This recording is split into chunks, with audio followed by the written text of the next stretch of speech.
Line up, you fucking nerds. Who wants a shot at the champ? They bring the heat. Francis Ngannou is the hardest puncher in the history of fighting. They bring the knowledge. If you think this fight is going 5 rounds, you are out of your mind. They bring you the picks. The dog is getting it done in this one. We deliver every single week. We're bringing the heat, ladies and gentlemen. The money line. Don't miss it on the MMA Experts channel each week. The Money Line, we are live. We're talking UFC 280. I am AJ, and I'm joined by my guy, Mike Finch. What is up, my brother? Excited for UFC 280, dude. How good is this card? I cannot wait for this shit, man. I think good is an understatement, bro. How incredible will this Saturday morning be for you? 7 a.m., bro. 7 a.m. You're going to be up, buddy. 6:30. Set that alarm clock, Finch. Hey, anybody who knows me knows they ain't seeing me at 7 a.m. You know what I'm saying? Only person who's seeing me at 7 a.m. is my wife, maybe my cat, you know? Look, I'm going to have to tune in nice and early. You're right. I might rewatch the prelims a little later, though, AJ. I need this shut-eye. In Abu Dhabi, they're spoiled with it. Look, I think this is the most stacked UFC card since like UFC 100, man. This is a phenomenal card. How the fuck is Belal Muhammad versus Sean Brady on the prelims? You guys are going to get spoiled with this one. That's crazy, right? That's a fight night main event on any card that's not pay-per-view, and we have it for 3 rounds. That's my one thing that I kind of wish we would give more 5-round fights. Jan O'Malley, that's a 5-round fight. Dariush Gamrot, 5-round fight. Belal Brady, that's a 5-round fight. Seeing only 3 rounds, it changes results, man. That's my one little concern is these 3-round fights. Especially Belal versus Brady, because Belal's a cardio machine. And we always talk about it on this show, so I know you guys are informed about it. But when I hear other people talk about Belal Muhammad, I don't think they quite understand. This guy is a workhorse. I've had the pleasure of working out with Belal Muhammad. I used to mop the mats back in 2015, back in Oak Lawn, Illinois at UFC gym. And he would come out in there every morning. He works his ass off, man. That guy's got that RDA type cardio where he does not slow down. That's a weapon in a 5-round fight. You're right. That's deserving to be the headliner of like a, Apex card. What was the headliner? Alexa Grasso in the last one? Like, big respect to Alexa Grasso, but Belal Muhammad versus Sean Brady is a big fight. So again, guys, super pumped for this one. It was very easy to break, to look at this main card and get ready for it, because I know everybody like the back of my hand, man. Everybody's got to love Petrosyan. You got to love Sugar Sean. The whole freaking main card, absolute pay-per-view worthy card. Yes. I can't wait for it. Much love to the people watching. Let me shout out some people in the chat right here. Oh, shit. Joe Rogan with a hot take from the start, man. Listen, you're skipping out on Abu Dhabi, Joe Rogan. Your opinion's less valuable now, bro. Yeah, how'd they put in Paul Felder? I like Paul Felder. He came to teach at UFC Gym Huntington Beach. He was a very nice guy. Joe Rogan is the best commentator in the game. Joe, you know what he said. Joe wants to only do U.S. shows. Yeah. A little over-traveled. Come on, Joe. This event, come on, bro. This is like, if I was Joe Rogan, I guess maybe I'm just being biased because I've never commentated for the UFC, but I'd assume, he's done it for 20 years. In his mind, he's like, listen, seen that, done it. I love the game, but let me chill at home. But for this event, UFC Abu Dhabi, Makhachev, Oliveira, how stacked this card is, why would he not want to be a part of history? Absolutely. Because he's called like 150 UFCs. But I agree with you 100%. Speaking of Joe Rogan, have you seen Bryce Mitchell calling Joe Rogan out, saying that the earth is flat? Who has seen this? Listen, I saw the tweet about it, and I've heard some things. People in the chat might have seen it here. I know we got a lot of people talking the fight game right here, but let's see what they say about the fucking flat earth theory, because Mike Finch got a hard take. I know he's coming in heavy with this one when Finch brings things up like this. Look at his face. He's intense. He's got that look in his eye right now. No, I had Moneyline on my phone ready to go. You guys see it right there? It just started talking to me. I started hearing myself through the phone like, what is going on? Look, the earth is not flat. Eddie Bravo, Bryce Mitchell. What are we talking about here? Have you guys ever been in an airplane? They have to adjust it to go around the earth. Have you guys ever seen any satellite images from space. I mean, how many pieces of evidence do you need to believe something? Did you see his latest video, AJ? He held up a basketball and a tennis ball, and he was saying that the sun is the size of the tennis ball and that the earth is the size of the basketball. This guy is I mean, is delusional even the right word? What are we looking for here? My goal is to have Bryce Mitchell on this show, and we are going to break this down with Bryce Mitchell. We are going to convince Thug Nasty that he is out of his mind. Bryce Mitchell, hopefully we catch him watching one of these streams. My guy, come on through. We'll have a beautiful conversation. Listen, I think the earth is a fucking triangle, as Joey Diaz said. You know what I'm saying? But we have some flat earthers in the chat, bro. Yeah, no, let's go. I want the flat earth people. Philip, no, airplanes don't adjust. I'm just speaking facts here, Philip. Who made this point first? I believe Neil deGrasse Tyson broke down how you adjust to the curvature of the earth. So you guys should check that out. NDT, my guy, also been on JRE, by the way. And I know Thug Nasty's trying to get on JRE. Look, you might have trouble getting on JRE. This is an open invite, Thug Nasty. We want to see you on Moneyline. We're going toe-to-toe. Is the earth an oblate spheroid? Yes. Or is it flat? We're going to figure this out. We're going to figure it out, bro. Straight to Bryce Mitchell, man. Hopefully we can get in contact with him. Maybe you guys spam him in the comments somewhere and he'll get the hint, bro. He'll get the hint. We got a question right here. NASA. It's like, yeah, internationally recognized as an oblate spheroid. Go ahead. What makes you think we are a spinning ball? Meanwhile, the stars stay in the same place every night. It's for you, Mike Finch. The stars do not stay in the same place every night. Depending on where you're at on the globe, you'll have a different night sky. So, for instance, I used to see the Little Dipper really well in Chicago. I can't even find it out here in California. It's backwards and a totally different angle, right? So you actually do see a different night sky depending on where you are on Earth. And then also you've got to think that when you're facing the sun, you're getting sunshine. When you're facing away from the sun, you're getting the stars. So that's why you might see, right, the same night sky from where you are, fitness royalty. But if you move around the globe, the night sky does change. You could take a picture with your iPhone. This is not a debatable thing. This is just speaking from evidence. Go to Alaska, you will see the aurora, the lights in the sky. What is it called? Aurora Borealis. Thank you. The northern lights. Why don't you see that in California? Because the earth is round. That's beautiful. Mike Finch is, listen, bro. Mike Finch is a science guy. Like I trust Mike Finch with this shit. He's Come on, guys. It's not that you need to trust me or anybody else. You guys need to believe in things based on evidence, okay? Don't believe in things because Bryce Mitchell's holding up a basketball. Believe in things based on evidence. There's plenty of evidence to suggest that this thing is not flat. You know, that's how gravity works on the planetary level, y'all. What if they say gravity's just a theory, Mike Finch? All right. So I've got this here, right? See how it just went down like that? There is evidence for you, ladies. Bryce Mitchell would say it's just because the earth's flat, bro. It's coming down, you know? That would still represent gravity, Mr. Mitchell. That would still represent gravity. Right. Now, if you think gravity works differently, that would be a different statement to say that there is no gravity, because I could tell you that through that experiment, we can witness it. Mike Finch with science that goes right up. It goes through. I didn't take physics in school, Mike Finch. No, you're giving me a lesson, my friend. I took chemistry and biology, bro. I avoided physics like the plague, bro. I was like, I'm evolution? not doing any of this shit. Any human evolution? Yeah. Of course. You did. I did. Yes. Nice. See, in high school, they don't teach that where I'm from in Illinois. Yeah, I took it in college, and that was phenomenal, man, because I always enjoyed it, man. I enjoy all of those classes, bro. I like the science side, man. It's crazy that they don't teach human evolution in every high school in the country, even elementary school, let's be honest. My wife actually got a slip when they taught evolution in her elementary school class, and her dad didn't sign it. So she had to like stay out of her dad's Christian.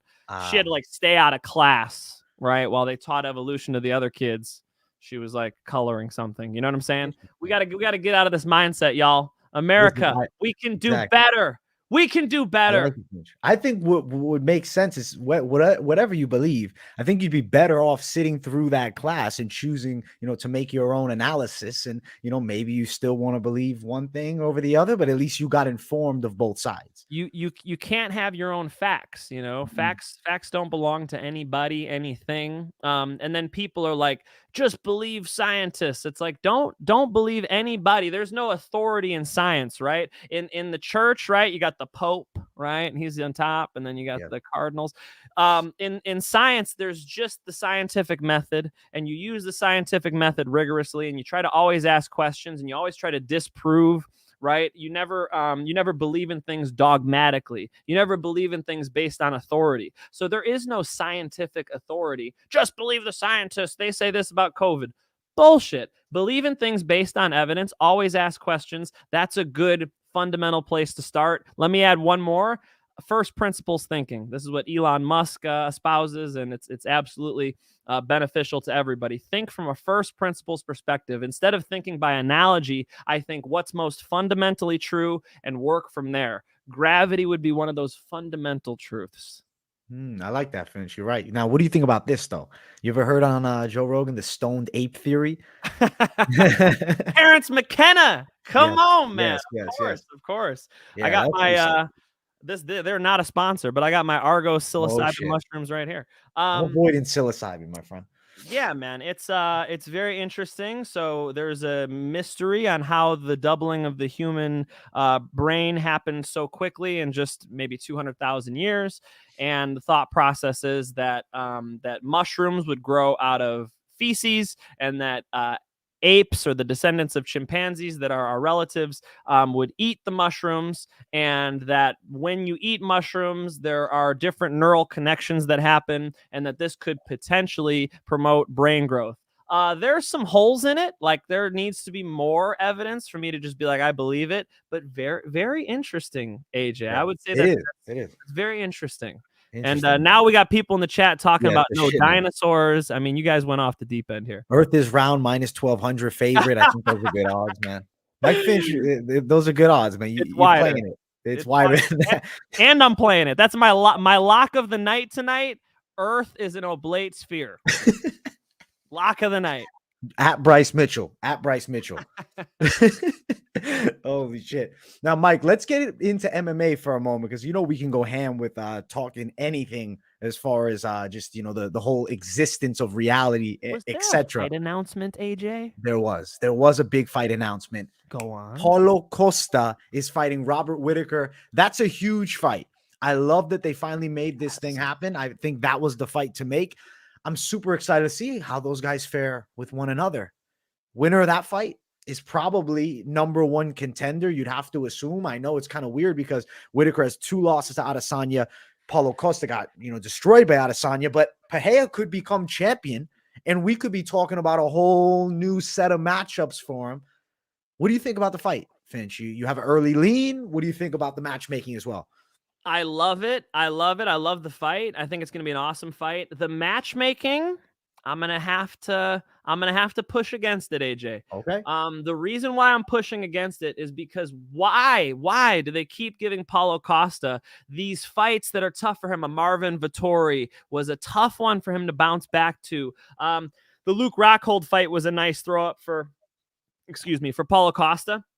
But that was a bad fight for Luke Rockhold. Why is Luke Rockhold fighting Paulo Costa? Now Paulo Costa's up against Robert Whitaker. Guys, if Marvin Vettori was able to get the decision nod against Paulo Costa, what is Robert Whitaker going to do? Robert Whitaker is very mobile, very light on his feet. He's at the top of his game still, man. He looked great against Vettori. He really dominated that fight. So you got to think that you got to give a little lean to Robert Whitaker. And that's crazy because Paulo Costa is a berserker. He's hilarious. You follow him on social media, bro. I watch I follow the tweets, bro. I'm not on the IG too much, man. I don't even know if I follow him. Maybe I should, bro. Maybe I'll follow him right now, Mike. I think you need to. His Twitter's legit. He posted my video of him and Burt Watson. And it's, him hugging Burt Watson and saying hello backstage. And he goes, "So nice to meet you, Mr. Obama." Blah, blah. Come on, man. He's a troll, hilarious. Bro. I got to hang out with him a little bit backstage, a little bit at the Liver King Challenge. That's on my YouTube if you guys want to get a little backstage access there. I still got some stuff to upload from that. But you know, I think that Paulo is like a future star, like a big star. You know, he could really be a bigger name than multiple current champions. But they keep giving him fights like Robert Whitaker and Marvin Vettori. Look, I just feel like build him up a little bit, man. He looked so good, AJ. I feel like he'll beat most of these heavyweights, bro. The way he was kicking Marvin Vettori in the body, I was like, oh, shit. Wait, which heavyweights is he beating, Mike Finch? Please tell me specific name. Oh, my God. Thinking. Oh, my God. Let me pull up the top 10. Let's hear it, Mike Finch. Let's hear it. Pull up the top 10. So you think that Paulo Costa can beat heavyweights? Absolutely. Like a Jared Vandera, Paulo Costa. Yeah. I thought you were talking about like top 5, bro. I thought you were talking top 5. I thought you were talking about like Cyril Gane, Curtis Blades. Now you made me pull up the division, so now you're gonna get it. Give me somebody in the top 15 he beats. I'm just going top 10. He beats the whole bottom 15. All right, so Marcin Tybura, Paulo Costa. You pick Costa over him? That's fair. Jairzinho Rosenstruck, close. Paulo Costa. Alexander Volkov, very tall. That's a weird one. Volkov. Derek Lewis. I think Derek Lewis is past his prime, dude. I don't think he wants to smoke. I don't think he wants to smoke. No, I think Paulo Costa's kicking his ass, man. Tom Aspinall. Okay, tough fight. Sergey Pavlovich. Now we're getting to tougher fights. So the top 6 is going to be tough for him. But, dude, light heavyweight or heavyweight, I feel like Paulo Costa is a problem. Why cut weight, Paulo? Go ahead. Keep that secret juice. Take another one. And keep going, Paulo. You're doing well. Hey, little inside info. You ready, guys? Ready for this? Holy shit, is this some inside info for you guys? Patricky Pitbull tried Paulo Costa's secret juice. So I know what it is. Oh, shit. You guys know what's in Paulo Costa's secret juice? It's iced tea. Iced tea? Oh, shit. Just iced tea. Yeah. I was so I was thinking it was like some type of BCAAs mixed with something else. I'm thinking it's his own thing. I think it's like juice plus, like he sparks it with something, but he's like, yeah, it's like iced tea. Wow. So that's incredible. Huge letdown there for everybody who was hoping it was like superhero fuel. This is inside access. Paulo Costa's secret juice exposed by Mike Finch. Exposed. Don't tell nobody. All right. You guys got to keep it here. Keep it on the low, man. Keep it on the money line low. It's like Fight Club, all right? It's what happens here stays here. It's Las Vegas, baby. Bro, my thing is this with Paulo Costa is I actually believe he's natty, bro. It's as sick as it sounds. He's been jacked since he was like 20-something years old. It's not like his physique's changed much. He's just jacked, bro. He's got great genetics. He's got fucking great muscle insertions, and he does a lot of lifting that builds muscle, and I think he's just a very fast twitch fiber guy. So I think he's natty personally, man. Wow, good. All right, fair enough. Fair enough. There are some people at home like, hey, Jay, are you fucking kidding me? Look, here's what I'll say. I saw Paulo Costa sitting right next to Liver King, and I'm standing there 3 feet away with my phone, and you can see a very clear difference, okay, between Liver King's physique. No, those abs are real. They're not fake, you freaks. He's got fake abs, right? Finch, what did he smell like? I got some weird ones. No, his abs are real. What are you guys talking about? The guy works out a lot. I think his abs are etched. Like, I think that he got surgery that makes it so he has even, like, I think he got shredded, right? And then he got it even tightened, even more so. Like, if you look at Paulie D, he got this surgery, but he's not like that lean, so it looks kind of weird, the abs. Okay. But I think Liver King got shredded as fuck, but then he got a little bit of fat removed from there. So what that does is it makes his abs visible, even totally relaxed. Like, when this guy's just chilling, every ab is popping out. For me, can you guys keep this here? Nobody repost this, okay? Promise, you got to keep it here. It looks juicy. He looks like he's taking the secret juice. You know what I'm saying? It looks like Liver King is sipping the water, okay? Dude, and that might help him create this insane physique. It really helps him work out multiple times a day. You know, I do know some steroid users. Me, right? Look at this. Mike Look Finch at this on physique. the juice. He looks Not a little me. tossed up, Finch. The Not- traps are getting too big. What's going on? Not me. But I do know a couple people who prefer to do that, and they work out multiple times a day. It helps them recover super fast. They'll come in the morning, hit chest. They're back at night hitting chest. I'm like, what the fuck? You just worked out this morning. So I think that's what helps Liver King be that lean and that jacked, AJ. Maybe he had the surgery. Maybe the abs are implants. like the internet says? I don't think so. I think that man is taking anabolic steroids. I think he's taking a copious amount of steroids, and he has the ab surgery because he's like a freak beyond freaks, man. Like his body is just insane. Like the way you've seen him in person, so you know, bodybuilder. He's a bodybuilder. Yeah, he is. Yeah. He trains. I will say he trains very like interesting, not like your typical guy just doing like, you know, a bodybuilding exercise. He does do a lot of fucking Ronnie Coleman. He's jacked. He looks like Mark Kerr back in the day. He looks like Ronnie Coleman. I like the Mark Kerr comparison, bro. There you go. Mark Kerr reference. Wasn't The Rock supposed to do a Mark Kerr movie remake? They never did that. Remember The Rock announced it and everybody was like, Mark Kerr, who? Wow. Is that out? You know what it is I think nobody jumped on it because The Rock only does things for money, bro. The Rock ain't doing it out of the kindness of his heart, unfortunately. And I'm not trying to shit on The Rock. There's probably some Rock fans, but he to me, he's very motivated by what, you know, makes his image look best at this point. I don't think originally, but at least nowadays. Fair enough. I think I think that, you know, The Rock might dabble in the sauce a little bit too. I'm going to stop accusing people, but we're going to go back to Paulo Costa. Paulo Costa looked natural sitting next to the Liver King. That was my point. AJ, let's put a cap in it. What do you think your early thoughts on Paulo Costa versus Robert Whitaker? I have to pick Robert Whitaker to win, man. I'm gonna take him early lean. Or of course, people who like don't spite me for the early leans if things do change when the official breakdown drops. That's why I always put the word early in front of it. Early prediction, early lean, subject to change. But I don't think it's gonna change. I really think Robert Whitaker wins by a decision. 5 rounds. Yeah.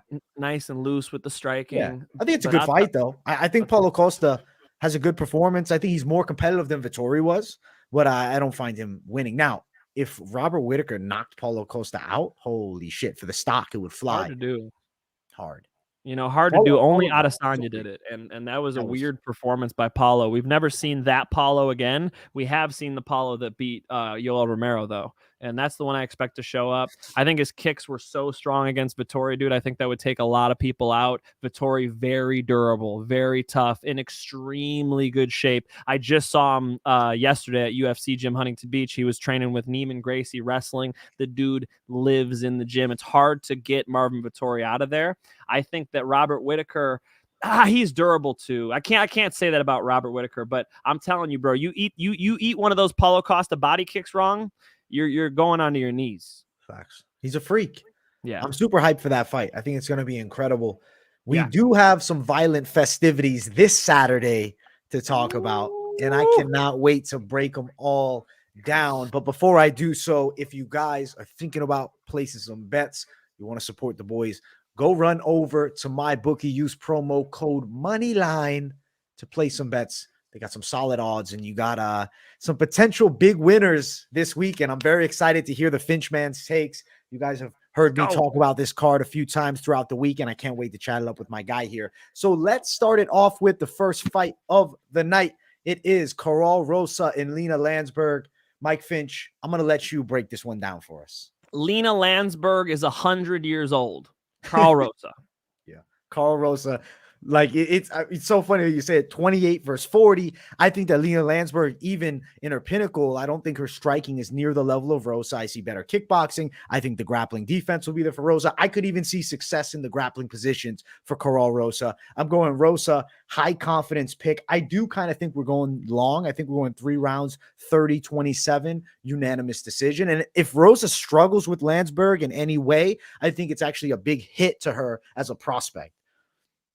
Yeah. Oh, of course, man. That would be a big setback. No, I think it's the right fight, actually. This should be a good step up for her. She has to fight in Abu Dhabi now. She has to fight, you know, in a hostile environment. I don't know. People talk about how hard it is to travel out there and do all this. So, you know, I think it's going to be a good growing experience for her, young in her career. And that's really the difference here, guys. I think she outstrikes Landsberg all night.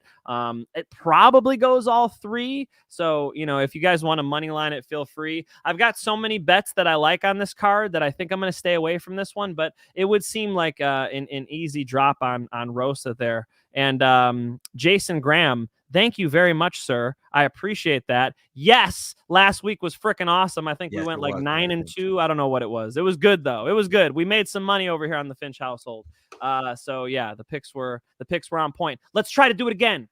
Dude, we're coming back with a vengeance this week, bro. We're about to kill UFC 280. Now, as far as Rosa and Landsberg betting side odds, money line -355 for Rosa. Landsberg is +255. I do think this fight goes over 2.5, but it's at -275.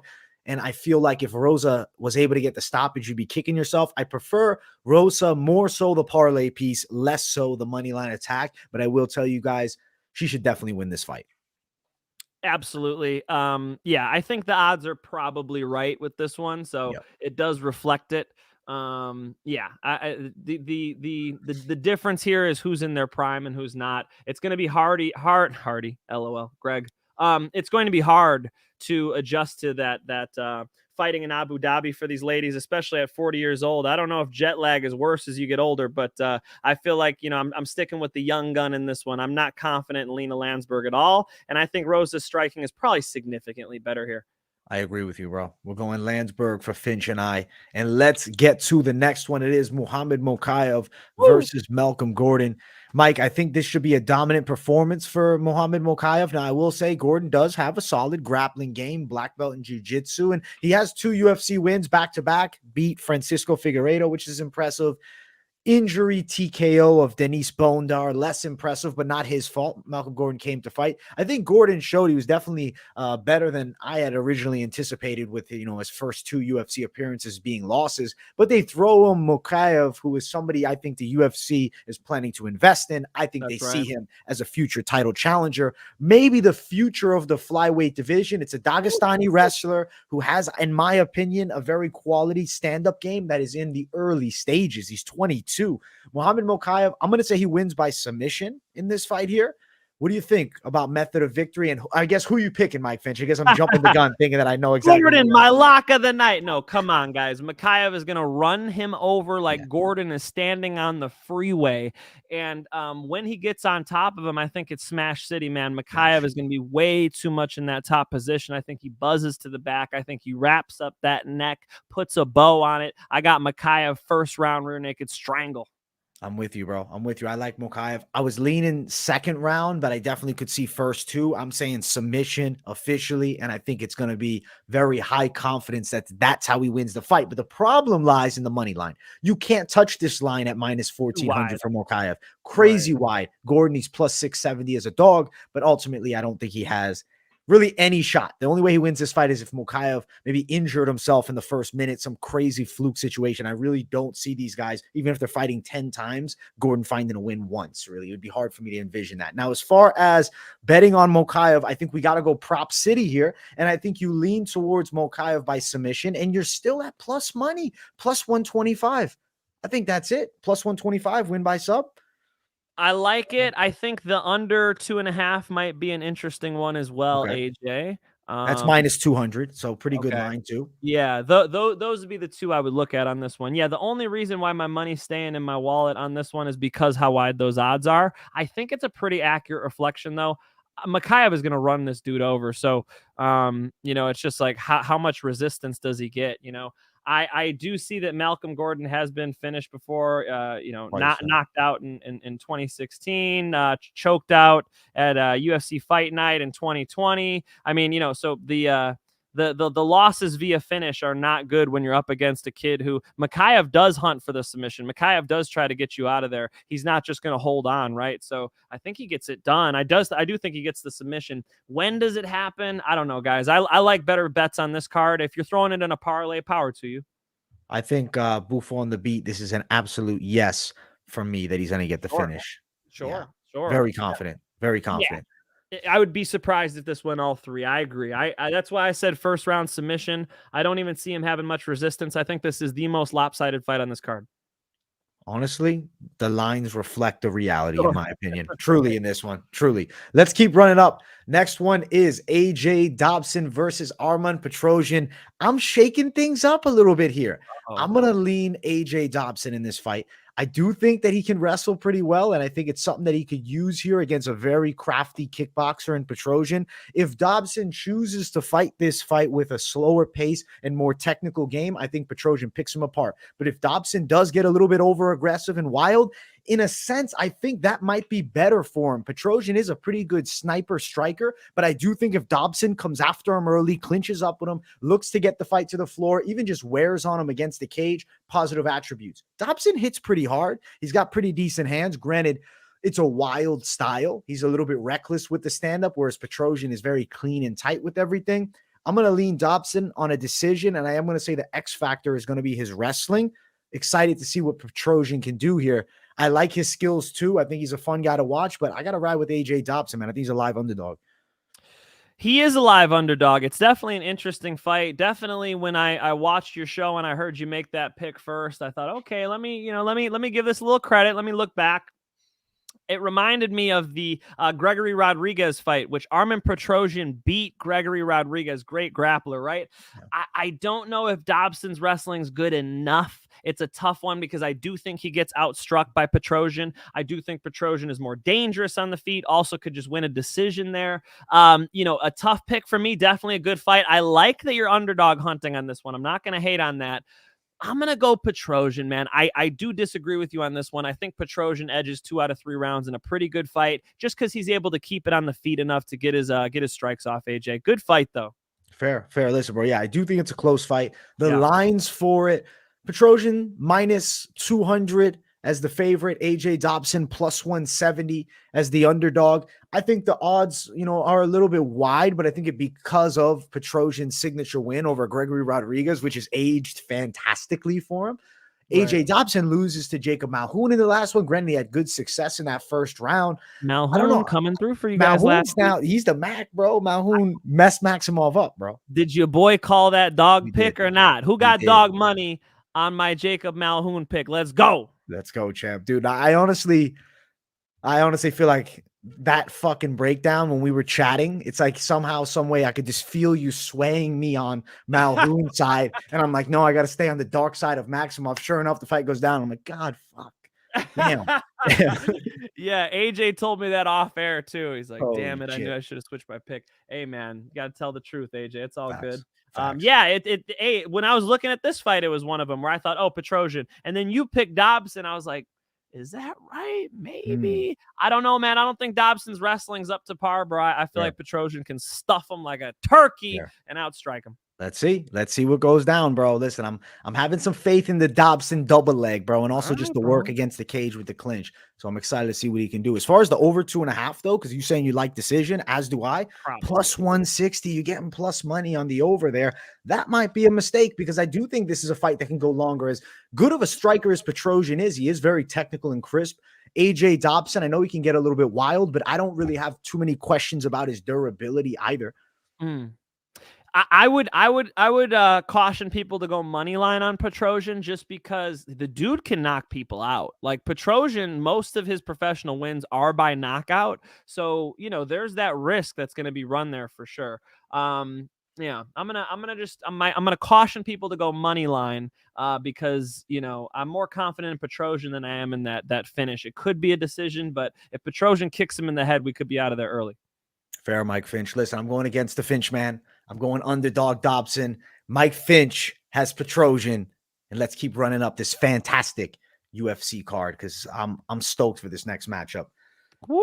Abubakar Nurmagomedov versus Godzi Omar Godziev. I do think this is a really competitive fight. Good fight. Great fight. What are you thinking on this one, Mike? I want the early lean from you. I've been going back and forth on this one all week. I know some very smart bettors who have been on both sides of this thing. I think that the striking advantage could lean towards Abubakar. I'm gonna mess his name up. You making me mess up with that, man. Somebody's gonna hate on that in the comments. You guys messed their names up. Nurmagomedov, man. Sorry, Nurmagomedov. Yes. I think don't fall in love with that last name, Abubakar Nurmagomedov is probably a little more comfortable on the feet. I heard AJ. I'm already breaking your prediction now, but I heard you talking about his jab. And, I do think that's fair. But what I do also see is that Omar Godzi is very mobile on the feet. He's somewhat light. He's on the balls of his feet, kind of likes to stay on the outside, doesn't take a ton of huge risks on the feet, and is kind of quick. So if the striking's really close and it's starting to come down to the grappling, obviously we're talking about two wrestlers here. Dude, I like Godzi's wrestling, especially because all he needs is just for your hips to hit that mat. Very hard to stand up underneath him because he'll wrap your legs up. He does it like Khabib Dagestan style, where they handcuff your feet together. What John Danaher calls this in jiu-jitsu, when you dive on somebody's legs, it's called double trouble. The idea is that you tie both of the person's legs up so they can no longer use them. 90% of the resistance when you go for a leg lock comes from the secondary leg. It's the same thing in wrestling, and that's what Godzi does. He ties both of your legs up as soon as he gets on top. If he gets 2 takedowns, I think he wins this fight. I don't see Nurmagomedov standing up and doing very well on the bottom position. That being said, if he's on the top position, Godzi's a hell of a wrestler. I don't know. It's a tough one, AJ. I gotta say, if I was not going to bet on any fight on this card, this is it. I don't know. When it's this close, when it's literally 50-50, I start looking at the odds. What is it? 2-1 dog for Godzi. Let's go Omar Godzi, a split decision, a close fight. Fair. It's sitting at -175 for Abubakar, and then for Omar Godzi, he's +135. I'm riding Abubakar Nurmagomedov, bro. I feel like if he's on his back, I just think the big if there for me, I'm just looking at it as far as the training team that Nurmagomedov is with. He's just, so used to these looks of these extremely high level takedowns and kind of the work that Godzi specializes in. He sees that style in the training room often. So I feel like at the least he'll defend it. And then we have a bit of a striking match. I think we can agree on the fight going long, though. I do think we're going over 2.5. I'm leaning Nurmagomedov on a close decision. I'll take him to get it done. I could see 29-28, maybe a split on either side. I'm going Nurmagomedov, though. I'm going against you, Finch, man. I respect it, bro. Hey, I think that team is going to have a lot of good energy coming out here. Bilal Muhammad, Islam Makhachev, Abubakar Nurmagomedov. Dude, they've got a heavy presence on this card. They put a nice camp together out there in Abu Dhabi. I love that they've been training there for 2 months or whatever. When I talked to Khabib a couple months ago, that's what he told me. He said it's the desert is what he told me. So when people fly from Brazil, in Charles' instance, it's quite a change in feel, right? When you start blowing your lungs out in another part of the world, another part of the globe. The flat earth, sir. The flat earth, sir.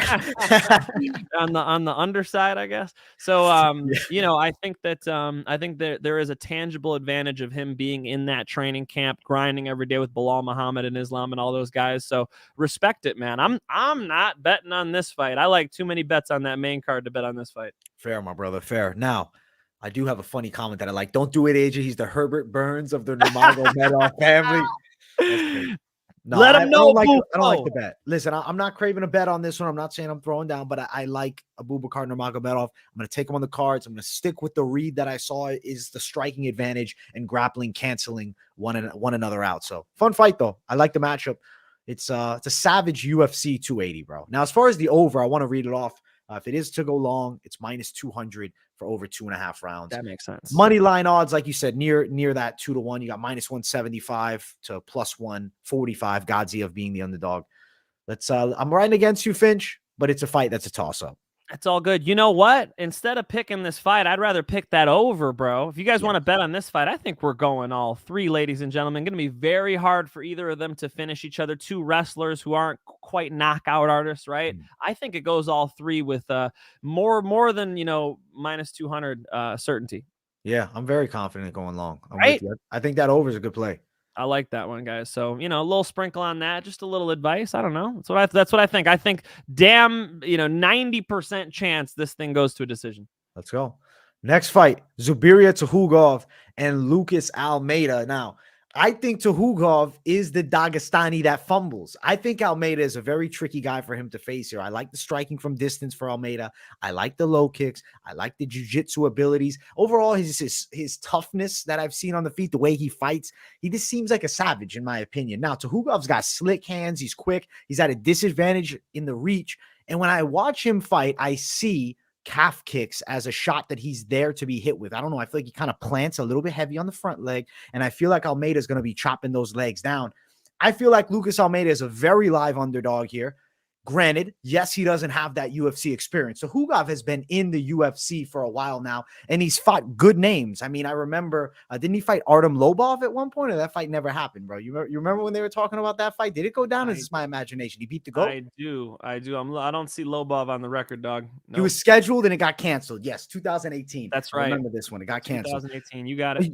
You look at the resume for Tuhugov, he's got good names. He lost to Moicano on a split decision. Hakeem Dawodu, he lost by a split decision.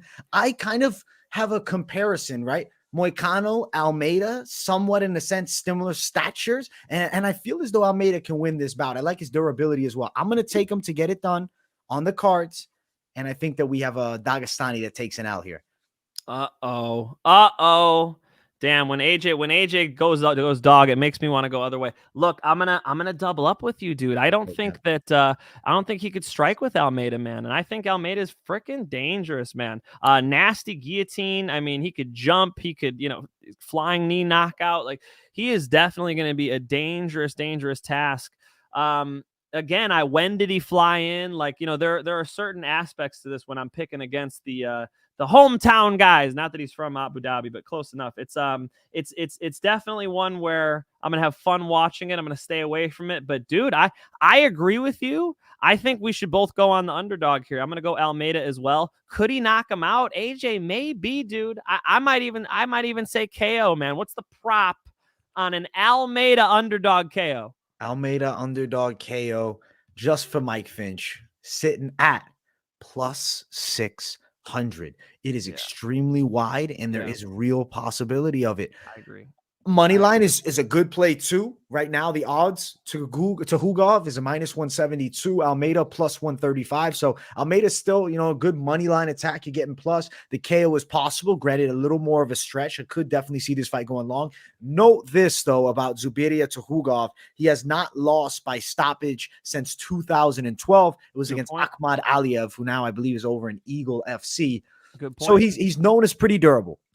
And he just beat Ricardo Ramos, which is a great jiu-jitsu player, man. I actually was watching live when Ricardo Ramos got submitted by my friend Manny Vazquez. Shout out to the human backpack. But studying Ricardo Ramos, he's dangerous, and to be able to outclass him, like their last fight there, I don't know. Tough one for me again. I like Almeida. I'll be honest with you guys, I'm not betting on this one, but I like Almeida. Almeida underdog for myself, Mike Finch. On the same side.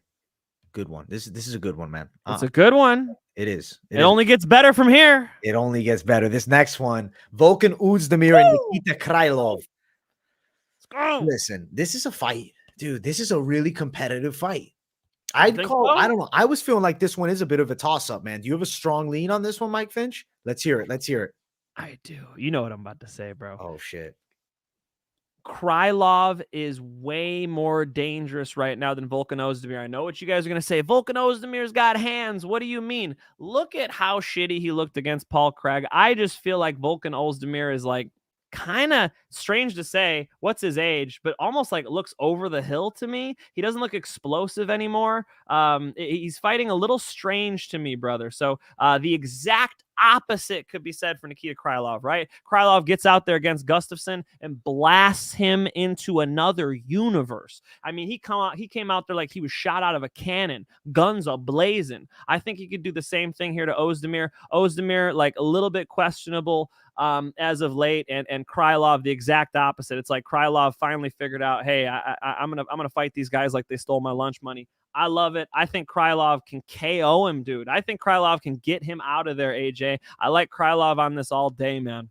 What do you think, though, about Krylov and Paul Craig? What do you take away from that fight? Because personally, Krylov was beating his ass. I think it was a mistake by Krylov to try to engage in grappling, whereas Oezdemir just tried to strike. If Krylov would have went in that fight and just tried to do what Oezdemir did, I could see him TKO and Paul Craig. I'm picking Krylov with you, bro. I'm on the same side.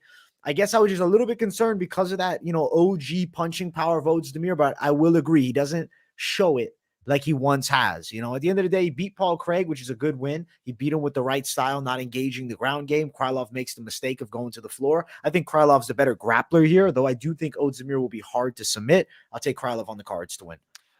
Krylov's 2 losses here are the recent ones were Ankalaev and Yuri Prohaska. So, I mean, we can forgive him for that. But I said even in that decision win over Paul Craig a couple months ago, it was July, he was not very impressive to me. As to where Nikita Krylov just came off of that Gustafsson win. When was that? That was same month. Exactly. Dude, so super, super impressive to me. And he was beaten up, Paul Craig, and then Ankalaev, they both lost the decision to Ankalaev. So similar competition, and I think Krylov's looked better against it. I think Krylov's on fire. Ozdemir's not. I feel like that momentum, he's going to ride right into this one. It's hard to finish Volkan Oezdemir. I think Krylov can just start elbowing him in the head and doing it, man. If Volkan Oezdemir wants to shoot on him a little bit, I think he'll get smacked up. If he wants to stay on the feet, I think he'll get smacked up. AJ, I like Nikita Krylov in this fight. You like him a lot. I can tell. Yeah, man. man. Feeling it. Okay. Yeah. And listen, bro, minus 180. It's a decent line. Oezdemir plus 140. I like Krylov to win. It's interesting hearing, though, that you have the, stronger confidence towards him. I guess it does reassure the pick for me because I do think Krylov has a good chance to win. I think stylistically, this is a great matchup for him. Does he land takedowns in this fight, or do you see him out kickboxing Volkan Oezdemir? Maybe both. I think he'll do fine on the feet, dude. Volkan looks a little slow, bro. I keep criticizing Volkan. I want to be nice. He's definitely fought the best of the best in the light heavyweight division, including all the big names. I think Nikita Krylov can outstrike him, bro. Listen, bro, I like the confidence. I think Krylov has a good game. I'm with you that he's winning. As far as Krylov props, it seems like you're not loving the prop side of things. You like Moneyline more so, but you did mention a potential finish. Would you see it by sub or by knockout? It's hard to finish Volkan Oezdemir. It is. I mean, when's the last time Volkan got finished, bro? Rear naked choke Anthony Smith, right? in 2018. Yeah, I'm gonna. I would lean that Nikita would finish it with ground and pound. Would finish it with punches. But just money line it. Let me see how wide this is. We got minus 170. You did say it just now. Yeah. I'm gonna. The show's name is Moneyline, ladies and gentlemen. Moneyline it. Moneyline, Nikita Krylov, both of us on the same side here.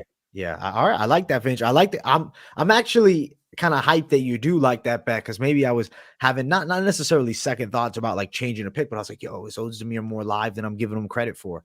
Why is Oezdemir going out there and just reacting to the fight? It's almost like he goes out there with like no game plan. He just goes out there like, well, I guess I'll just see what they do and I'll respond. Nikita Krylov is a man on a fucking mission. I think he'll do the same thing here. Let's go. Finch and I both. Nikita Krylov. Next fight, Caio Barriault versus Muradov. Now, I do feel like Muradov is a little bit slept on now after one loss to GM3 because I feel like at one point he was that next prospect to watch and people were hyping him up. And it seems like now he's just forgotten. He's thrown aside. Granted, they're giving him Caio Barriault, who's really, one of the Brazilian fighters on the rise. I think that he's got a really bright future in the UFC. I think he's got a tricky style. He's got like a karate-esque kickboxing stance and he has very good jiu-jitsu. I mean, he out-grappled Omar Godziev, who's known for the grappling skills. So you got to respect Barriault's grappling. I think he can definitely get the win here using grappling in this fight. Will he submit Muradov? That's something that I'm leaning the side of. I was thinking maybe decision for Barriault because I do respect the OG Muradov. He has a lot of good fights outside of the UFC, and he's fought good competition even in the UFC. Then obviously the GM3 fight, he didn't look great. He lost there, but he was winning. He was beating GM3 up early. It's just we know Amir Shard. He's kind of, in a sense, he has a similar-ish style. I do think he's better with the stand-up than Paul Craig, but he's extremely good with his submissions. Little less on the stand-up, but that Bruno Silva knockout jumped him way up recently. So we got to give GM3 some love because he was on the show. I think that Barriault is a good pick. I'm picking him confidently to win. Fair confidence, not my most confident, but I expect him to get it done. He's a little bit wide for me. If it was minus 125, minus 150, it'd be like, yo, that's actually a juicy line. Let's jump on him. But in the minus 200 range, 2-1, a guy that's still developing, I lean Barriault with confidence, but I'm seeing upwards of minus 230, it's minus 225. What do you think, Finch? Do you think it's worth that line? That's tough to say, man, because Muradov is a contender. Like, for sure, it's going to be a tough fight for Barriault. It's more than anything, I have faith in Caio Barriault. I have faith in his grappling. I was very impressed what he did, in his last 2 fights, Armin Petrosyan and Godzi. He did really well. I thought that he was able to impose his skills. Like, when you could take the fight to where you're dominant, like Islam does, like some of these guys. I mean, the sky's the limit. You could beat a lot of these good guys who are super well rounded and have dominant skills. But as long as he gets the top position, he'll dominate the fight. And all it takes is him to get your back once. Barriault's jiu-jitsu is very nasty. I think he has the submission advantage in this one. I think he can submit Muradov. Muradov would win a lot of matchups in the division, though, dude. It's a good fight. I think it's going to be a fun one. It's one I'll stay away from. I'll go Barriault. I think he'll try to submit him. A rear naked choke's totally possible. Let's say decision on this one out of respect for Muradov, because I do think Muradov is going to give him a real test. He's going to be tough on the feet. He's going to be tough to take down. He's going to be tough overall. I like the jiu-jitsu of Barriault. I really think that he's one of the future top 5, right? He's a future contender. He's on his way up. I don't see why it stops here. I'll take him by decision. Let's go. Both of us on Barriault. And, decent size favorite, but he's got a pretty good shot to win it. Betting side, I could understand betting on Caio Barriault for sure. But as we said, I don't know. I just think he's a little bit wide for the amount of experience Muradov has. Now, as far as prop betting this one, there's nothing that I necessarily love in this matchup. Muradov, if he's to get submitted by Barriault, plus 300, I'll read that line off, but I don't know, man. I'm not crazy about the props on this one. I'm not feeling it. Yeah, there's a bot in the chat, by the way, if you want to take care of it. I would money line this one if you guys are going. I think the first fight of the night in Krylov, I'm more happy to take a risk on than this one, though, because Muradov is a tough customer. I mean, it's an interesting matchup because both of these guys, I think, belong towards the top of that division. It's one where only one's going to make it, right? Like they just did it to Armin Tsarukyan. Who's Armin Tsarukyan going to fight right now? You see this matchup against Oezdemir Ismagulov. Holy shit. Yeah. Then we got 2 future contenders. Why do they got to fight each other now? I feel that way about this one. Fuck it, man. Throw them to the lions sometimes, man. Let's find out who comes out on top early. We don't need to wait. Now, listen, I like Barriault. I think he's a real prospect. We have to respect the OG Muradov. So if we do see a crazy upset, I would be like, wow, that's an impressive win. Muradov's got a lot of fucking fights, man. Like, I don't know. The hope for Muradov was so high. And then to see him just brushed aside just like that, one loss, and it's people just forget about every win. So, but I hope for the win. I'm picking him, though. People just look at Gerald Meerschaert as such like a gatekeeper, just such a human being, not a superhero. Gerald Meerschaert's a tough customer, man. Getting choked by Gerald Meerschaert, you're in good company. A lot of people have suffered that fate. Facts. But I hope for the win for both Finch and myself. Next one, Belal Muhammad versus Sean Brady. Mike Finch. Let's piss everybody off, AJ. Let's go. Let's piss them all off. They're going to be mad as hell.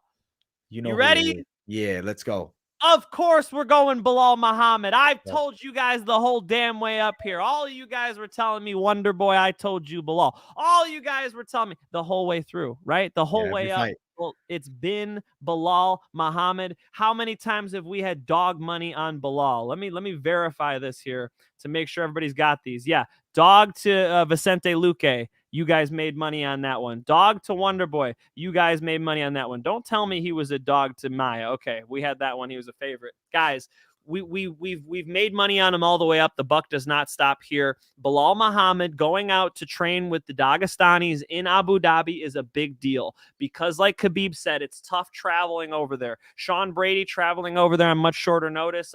Not notice. That's the wrong way to say it. Just a week or two out. Your body's not going to adjust 100%. Belal is adjusted. Belal was already a cardio machine. So although Brady might win the first round in this one, I do think that Belal Muhammad starts being much more active on the feet. Belal can kick. Brady cannot. Belal is more dynamic of a mixed martial artist. I do see Belal Muhammad taking the decision here and having enough grappling to hold Brady off. With that being said, let's give credit where credit's due. Brady in the top position is one of the best in the UFC. Very physically strong. He was able to hold off one of the best grapplers on planet Earth, Craig Jones, in a long grappling match pretty impressive, especially defending his legs and whatnot, but he's not going to have to defend his legs here. It's a different type of fight. I do think that he's going to struggle on the feet with Belal Muhammad. I do think he's going to feel under pressure, especially as the fight wears on and he starts getting a little lactic acid in those huge shoulders. What's he going to look like in the third round? I think if he ends up underneath Belal Muhammad, he'll be in trouble. I think if he starts clinching with Belal Muhammad, he's eventually going to get tired first. AJ, I got Belal by decision in this one, man. The cardio machine is coming through, and Belal Muhammad's taking it. Underdog money again. We got to do it. Again, bro. Belal Muhammad, remember the fucking name, lads. Listen, I like Belal too, Mike Finch. I've been on him all week long. I recognize the gas tank. I watch Sean Brady get tired against Chiesa and Chiesa having some success. Belal Muhammad, to me, is a problem too with the stand-up. Yes, he's not a fucking knockout artist, a clean one-shot KO king. Belal Muhammad has developed quality striking that fits his style of fighting. Pretty solid, actually, with his straight punches. And yeah, as you said, the kicks, bro. Belal's got some K1 body kicks, as I'll say. Mike Finch's favorite striking organization, K1. Huge K1 fan. Huge fan. Love you, K1. Listen, as far as Brady, I feel like his striking is more based on closing the distance with wider shots. To me, he's not going to be working like a fast jab. And I know Belal's not throwing, a fucking GSP jab out there, but he's got okay hands. It works for him. He's got a great gas tank. I feel like too, when you got the wrestling abilities of Belal matching with the wrestling of Brady at the... Uh-oh, we got AJ off. Now I'm breaking it down. Now I'm taking the breakdown. Oh, he's back that quick. I'm back. Holy, she got me. I fucking hit the thing, bro. I was freaking out. I'm like, listen, it's Belal Muhammad. Remember the fucking name. You're on your other mic right now, AJ. So if you want to adjust the mic back, I'll hold it down for you. God damn. I saw one of the comments up here that it's Josh Saunders hating on me. Of course, damn it, Josh. Belal is from Chicago, and he's saying that that Brady's essentially Brady all day. Belal ain't winning. Laughing face. Okay, I know Belal is from Chicago. I've trained with him in Chicago. He lives in Orland Park, Illinois. He trains with Lewis Taylor, who actually flew out to Abu Dhabi with him. They've been hanging out with Hezbollah and kicking it the whole time. I'm saying that he did his training camp with Islam Makhachev, with all the guys there in Abu Dhabi. I do think that's a real factor here.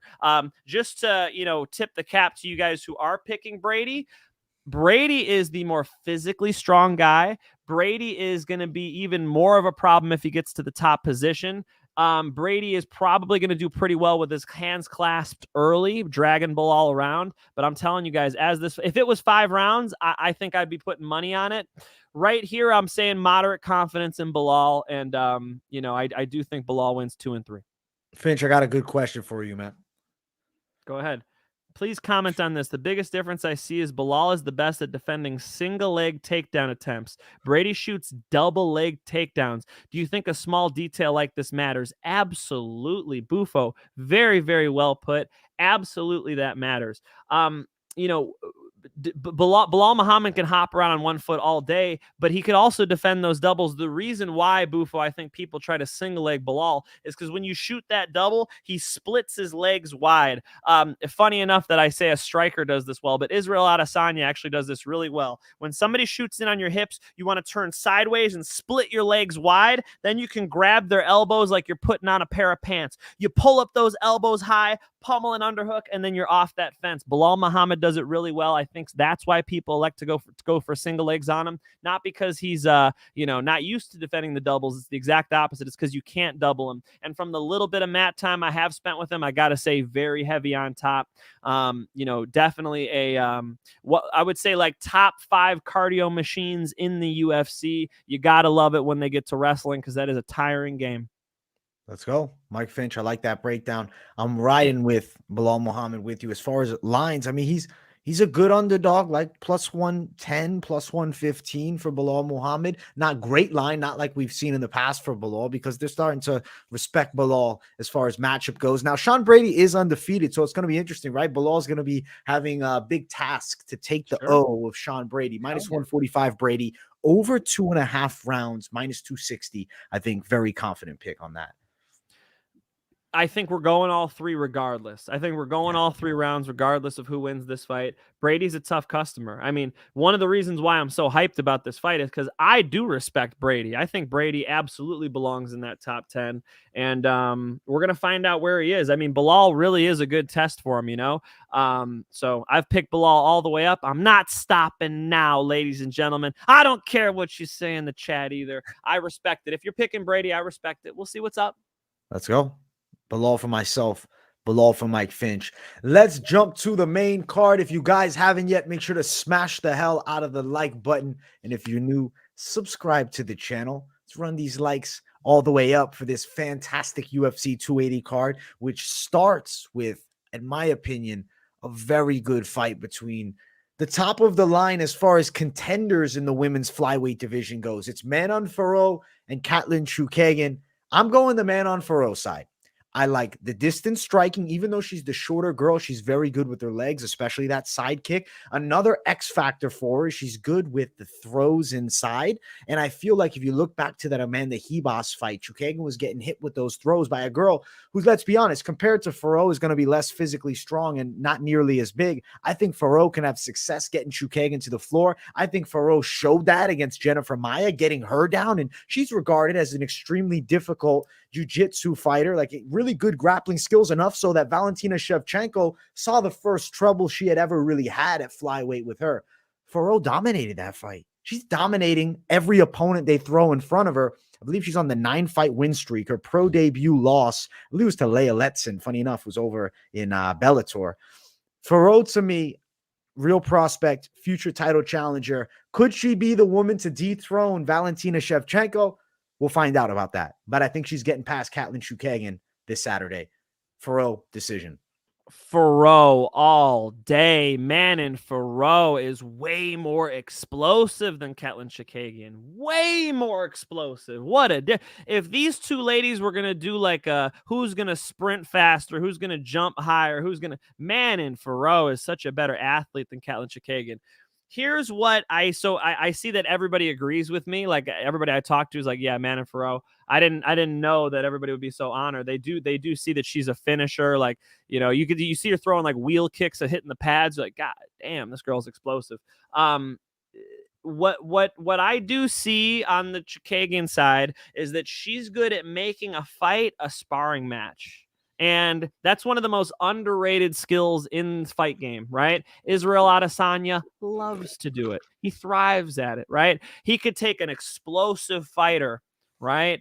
A cannoneer in front of him, and he could make that pit bull a puppy by just making movements, pawing things out there, threatening, and then just delivering the high percentage easy kicks, right, from range, trying to sort of pitter patter their way into more of a sparring feel. And that's where Katlyn Chookagian can actually win some rounds and potentially do something here. So I'd be interested to see, you know, if she's able to slow down Manon Fiorot. I doubt it. I think Manon Fiorot is going to swing her shins like baseball bats, and I think she's hitting a home run, dude. I think she could put Chookagian away. That's possible, but I'm gonna bet these girls go all 3 rounds and that Manon Fiorot dominates her. I bet Manon Fiorot drops her though. I bet Manon Fiorot looks really good in this fight, and I hope we get to see a Shevchenko Fiorot fight. That sounds great. Tyler Santos. I mean, there are some fun fights for Fiorot. She should buzz right through Chookagian. With that being said, AJ, Chookagian, you know, now that I see that everybody's on Fiorot, like, I got to give a little credit to Chookagian. I think she makes fights competitive, and she's kind of hard to beat up. Like, she's pretty competent with her not powerful striking. Fair. Listen, as far as the lines for the matchup, though, it's not that wide, comparing to everybody being all over Fiorot. It's minus 220 for Fiorot. Chookagian's plus 170. I'm with you, bro. Manon Fiorot for the win. I think she looks dominant. Something interesting is Manon Fiorot, and people in my chat, we were talking about it. They're saying that she's talking about she wants a finish. She's thinking she's going to get the stoppage here. It's very easy to say, much harder to do to Chookagian. I'm going to ride with you on decision for Fiorot, but just for the shits and giggles, inside of the distance for Manon Fiorot is sitting at plus 345. So it's a pretty wide line, and you're not picking, submission or knockout. You're picking the fight ends in the distance. Maybe something somebody would consider if they're looking for more of a Hail Mary sprinkle, but ultimately I think Manon Fiorot just winning. It's a money line potential play, parlay piece for sure. And I think Manon high confidence here, man. I think she's going to get it done. I think her stand-up game's going to look great, but the throws are a big factor to me, bro. I think she's going to get on top of Chookagian too, and she's going to be stronger. I mean, I look at the fight with Amanda Hebos for Chookagian. She had a lot of trouble here, and you're throwing a Fiorot who's a real 25er on the rise.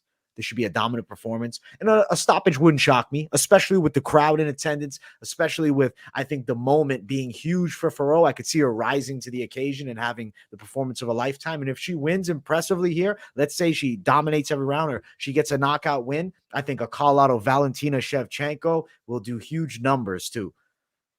Oh my God, please, bro. Please. I think it's a great fight, man. I think that's a real challenge for Shevchenko, and oh my God, the picture of Yoel kissing Luke Rockhold. Oh my God. I love you, Luke Rockhold. I think that I think she'll dominate this fight. I think Moneyline it, guys. It's definitely it's definitely one of the better picks on the card. Like, you gotta think Manon Fiorot blast through Ketlin Chookagian. So as far as the pick, let's just money line it because she could finish her. I'm going decision, but she could finish her. So it's an interesting one. It might end up in a parlay. I like Manon Fiorot confidently, bro. I like her even matching up with Valentina Shevchenko. I think that's a fight. Listen, Shevchenko looked human in the last one. She's getting a little, she's not old, but she's getting older. Fiorot is peaking. And this fight right here, if she looks, I think it's highly possible she looks better than she did against Jennifer Maia. Sure. Dominant here. Ooh, she's a problem, bro. She's a problem. I'm interested to see if she can tee off on Chookagian. I'm interested to see if she can manhandle her. Funny to use that term here. Woman handler, right?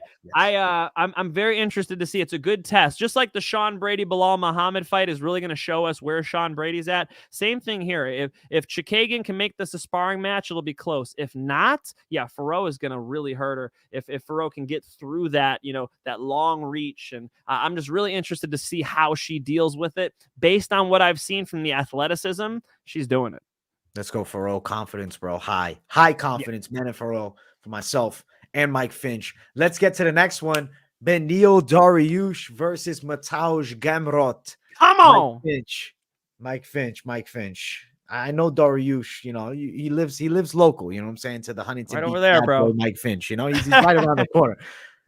He don't live local to me, so I'm just going to say, I think that he's getting knocked out by Mateusz Gamrot, Mike Finch. I like Dariush, though. I watch your video with him, bro. He's a good guy. He's a very nice guy. But ultimately, I'm not picking on who I like. I think that Mateusz Gamrot's chain wrestling is a problem. It's going to frustrate Bilal.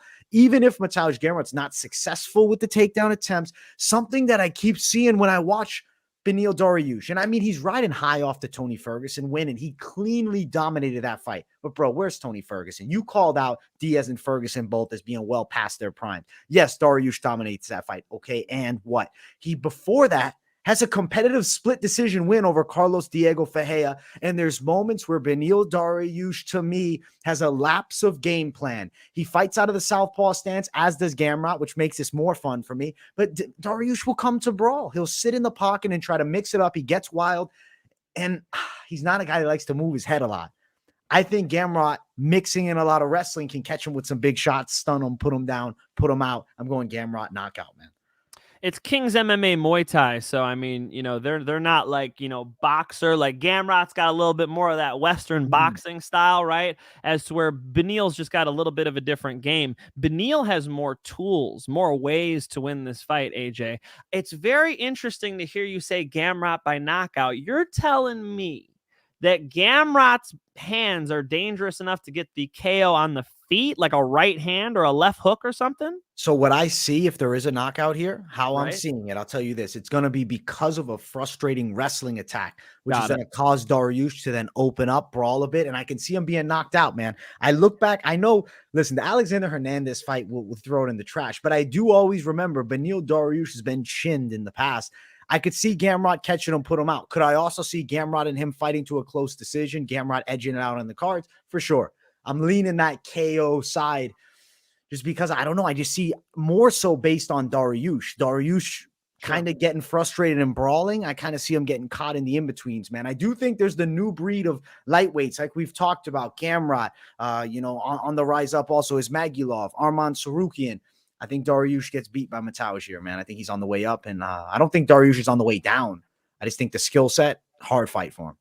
What do you think, Finch? Bruno dropped a comment I thought was Let's pretty see. funny. Hey, nobody underestimate Beneil, but how the fuck him at 33 looks like he's 47? I'm saying, bro, doesn't he look like a grandfather? You're like, why is this dude got gray hair? What the hell is going on? Is this man stressed? Dude, wait, he's 33. I'm thinking he was 39 for some reason. Right? I know. Hair, right? Yeah. I've like checked his age like 2 or 3 times. I'm like, am I sure? Was that a typo? Did I get this right? No. He's actually, as far as athletics and mixed martial arts go, he should be in his prime.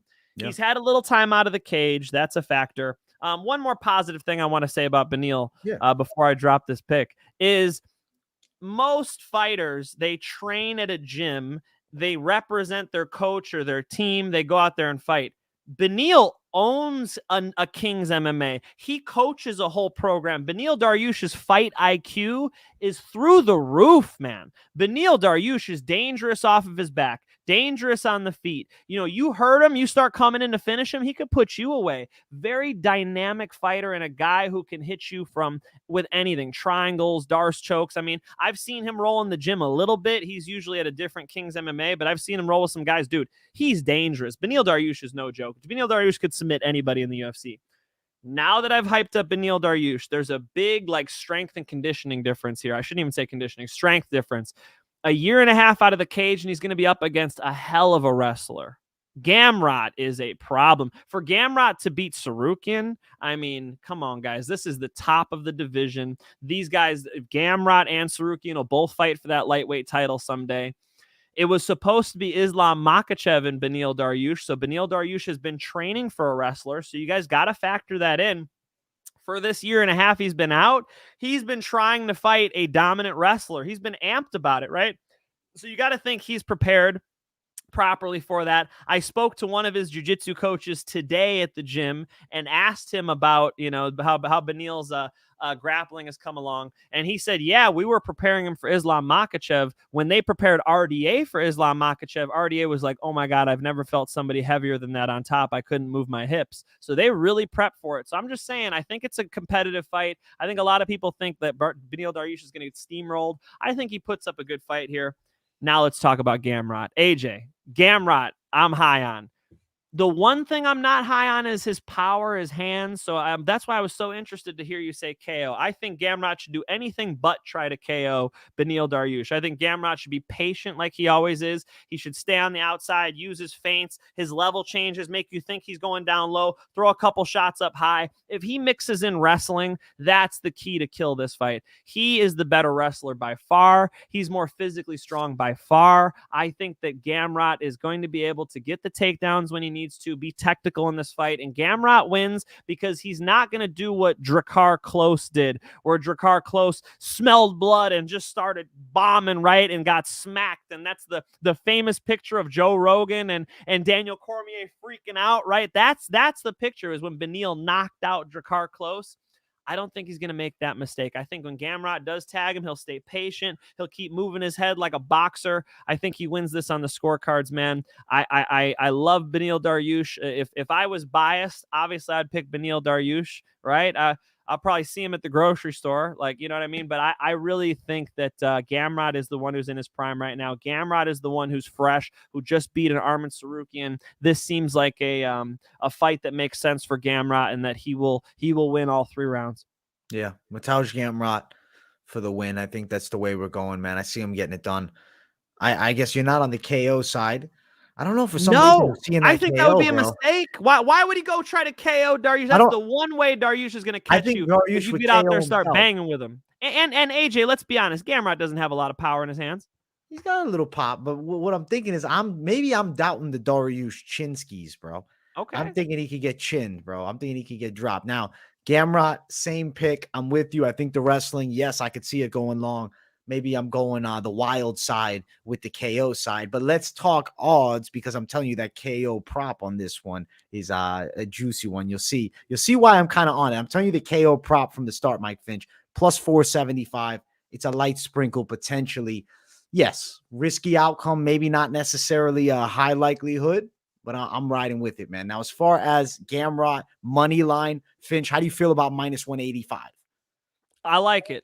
Money line with Gamrot. Yeah. It's one of the better bets on this card. And that's coming from somebody who has every obligation to pick Beneil Dariush. But, you know, the way these two match up, man, Gamrot taking it on the scorecards makes a lot of sense. If Beneil Dariush wins, I think Beneil's the one finishing this fight, brother. All 3 rounds, Gamrot, just money line it. Money line, Gamrot, decent little value there. As far as Dariush, if you're on the dog side, it is plus 145. But Mike Finch and I both, man, we're riding Gamrot for the win, and I think he's going to get it done here. And I do think I'm in agreement, bro. Title challenger, certainly sometime in the near future.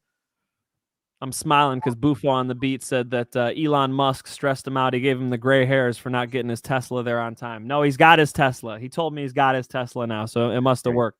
That's great. I don't know if you guys saw it. Little plug for me. I posted a wrestling video of Beneil Dariush. He's showing a wrestling technique where when somebody gets in on your hips, you use a lock around. I don't know if it was a switch. I'm trying to remember it now, but he stepped over the ankle and was able to take the back, sort of like a switch, like Anderson Silva hit on Nate Marquardt, kind of like that. That's the type of shit he needs to do here, man. AJ, I think it's going to be hard to get Beneil Dariush out of there. But again, a year and a half out against Gamrot, I'm pretty high on Gamrot, bro. Part of the reason why Gamrot's good to bet on, AJ, is because he's not a huge risk taker, bro. It's pretty bread and butter fundamentals. He's not out there trying to get knocked out, and his record speaks for itself, man. I mean, both of them, right? Mateusz Gamrot 21-1, Beneil Dariush 21-4. The 21-1 is because this guy's not out there putting his chin out there to get KO'd, putting his head in submissions. The dude fights pretty smart. Gamrot's a pretty good guy to bet on. I like it. Gamrot for the win for myself and Mike Finch. The next one, Petrosyan versus Sean O'Malley. They're feeding him. They threw Sugar Sean in the shark pool. They threw him to the dogs, AJ. What are they doing here, bro? They were bringing him up all nice and slow. They're like, oh, you want more money? Here's Petrosyan. He got into it a little bit with Campbell, bro. Hunter Campbell and him, I think, had a little argument or something like that. And listen, they throw him Yan. They said, okay, you want to prove it? Let's go, Sean. Now, I'll tell you this. I've been picking Sean O'Malley as a very risky underdog throughout the week. I do think he lost the press conference. I do think that we saw who won that battle, right? If you look at on that stage, not only did Yan win it verbally, he also shoved O'Malley too. I don't know. I'm a little bit concerned with Sean O'Malley, man. I think the moment could be getting to him. He looks like a little more nervous than normal, especially at the press conference. Something's concerning me with Sean O'Malley. I've been picking him throughout the week. I ain't switching picks. It's dog money. It's big plus, and I'll ride with whatever's meant to happen. But I'm not going to lie that Sean O'Malley, to me, seems uncharacteristically hesitant. Something about his overall demeanor concerns me just a little bit. Yan's a scary fight. This is the biggest fight of Sean O'Malley's life. Maybe the moment gets to him. We'll see what happens on fight day. The reason I picked him, bro, is because the range striking style, that distance striking style. Now, of course, Petrosyan closes the gap well. He does keep the hands a little bit closer to the face with O'Malley with the range style. But another big factor is 3 rounds. Petrosyan notoriously, he takes that first round to heat up, get started. You can't do that in this 3-round fight. He drops the first to O'Malley. Let's say O'Malley edges it out by just this much in the second, and then let's say even Yan dominates the third, but it's 10-9. O'Malley still's taking home the win. I think Sean O'Malley's going to win a very competitive decision here. That's going to be the official pick, but ultimately, it's Sean O'Malley. It's a nerve-wracking play. It's Yan. It's the biggest test. There's a lot of ifs that go into this bout. I do think Sean O'Malley, at the very least, is going to be more competitive than people kind of give him credit for. They think he's going to just get completely dogged. He's a fighter. He can scrap. And I do think the leg kick defense has improved, man. I really feel as though Sean O'Malley can stop leg kicks better than he has in the past, man. When I did my individual breakdown for this fight, a big point that I really liked was the fact that he's checking kicks now. He's not just getting destroyed on the calves and getting, ran down. I don't think he's as fragile as people kind of, make him out to be.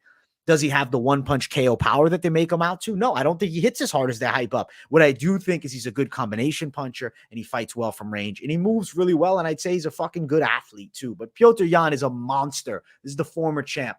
Mike Finch, let me hear your side, man, as I go on and on about this one.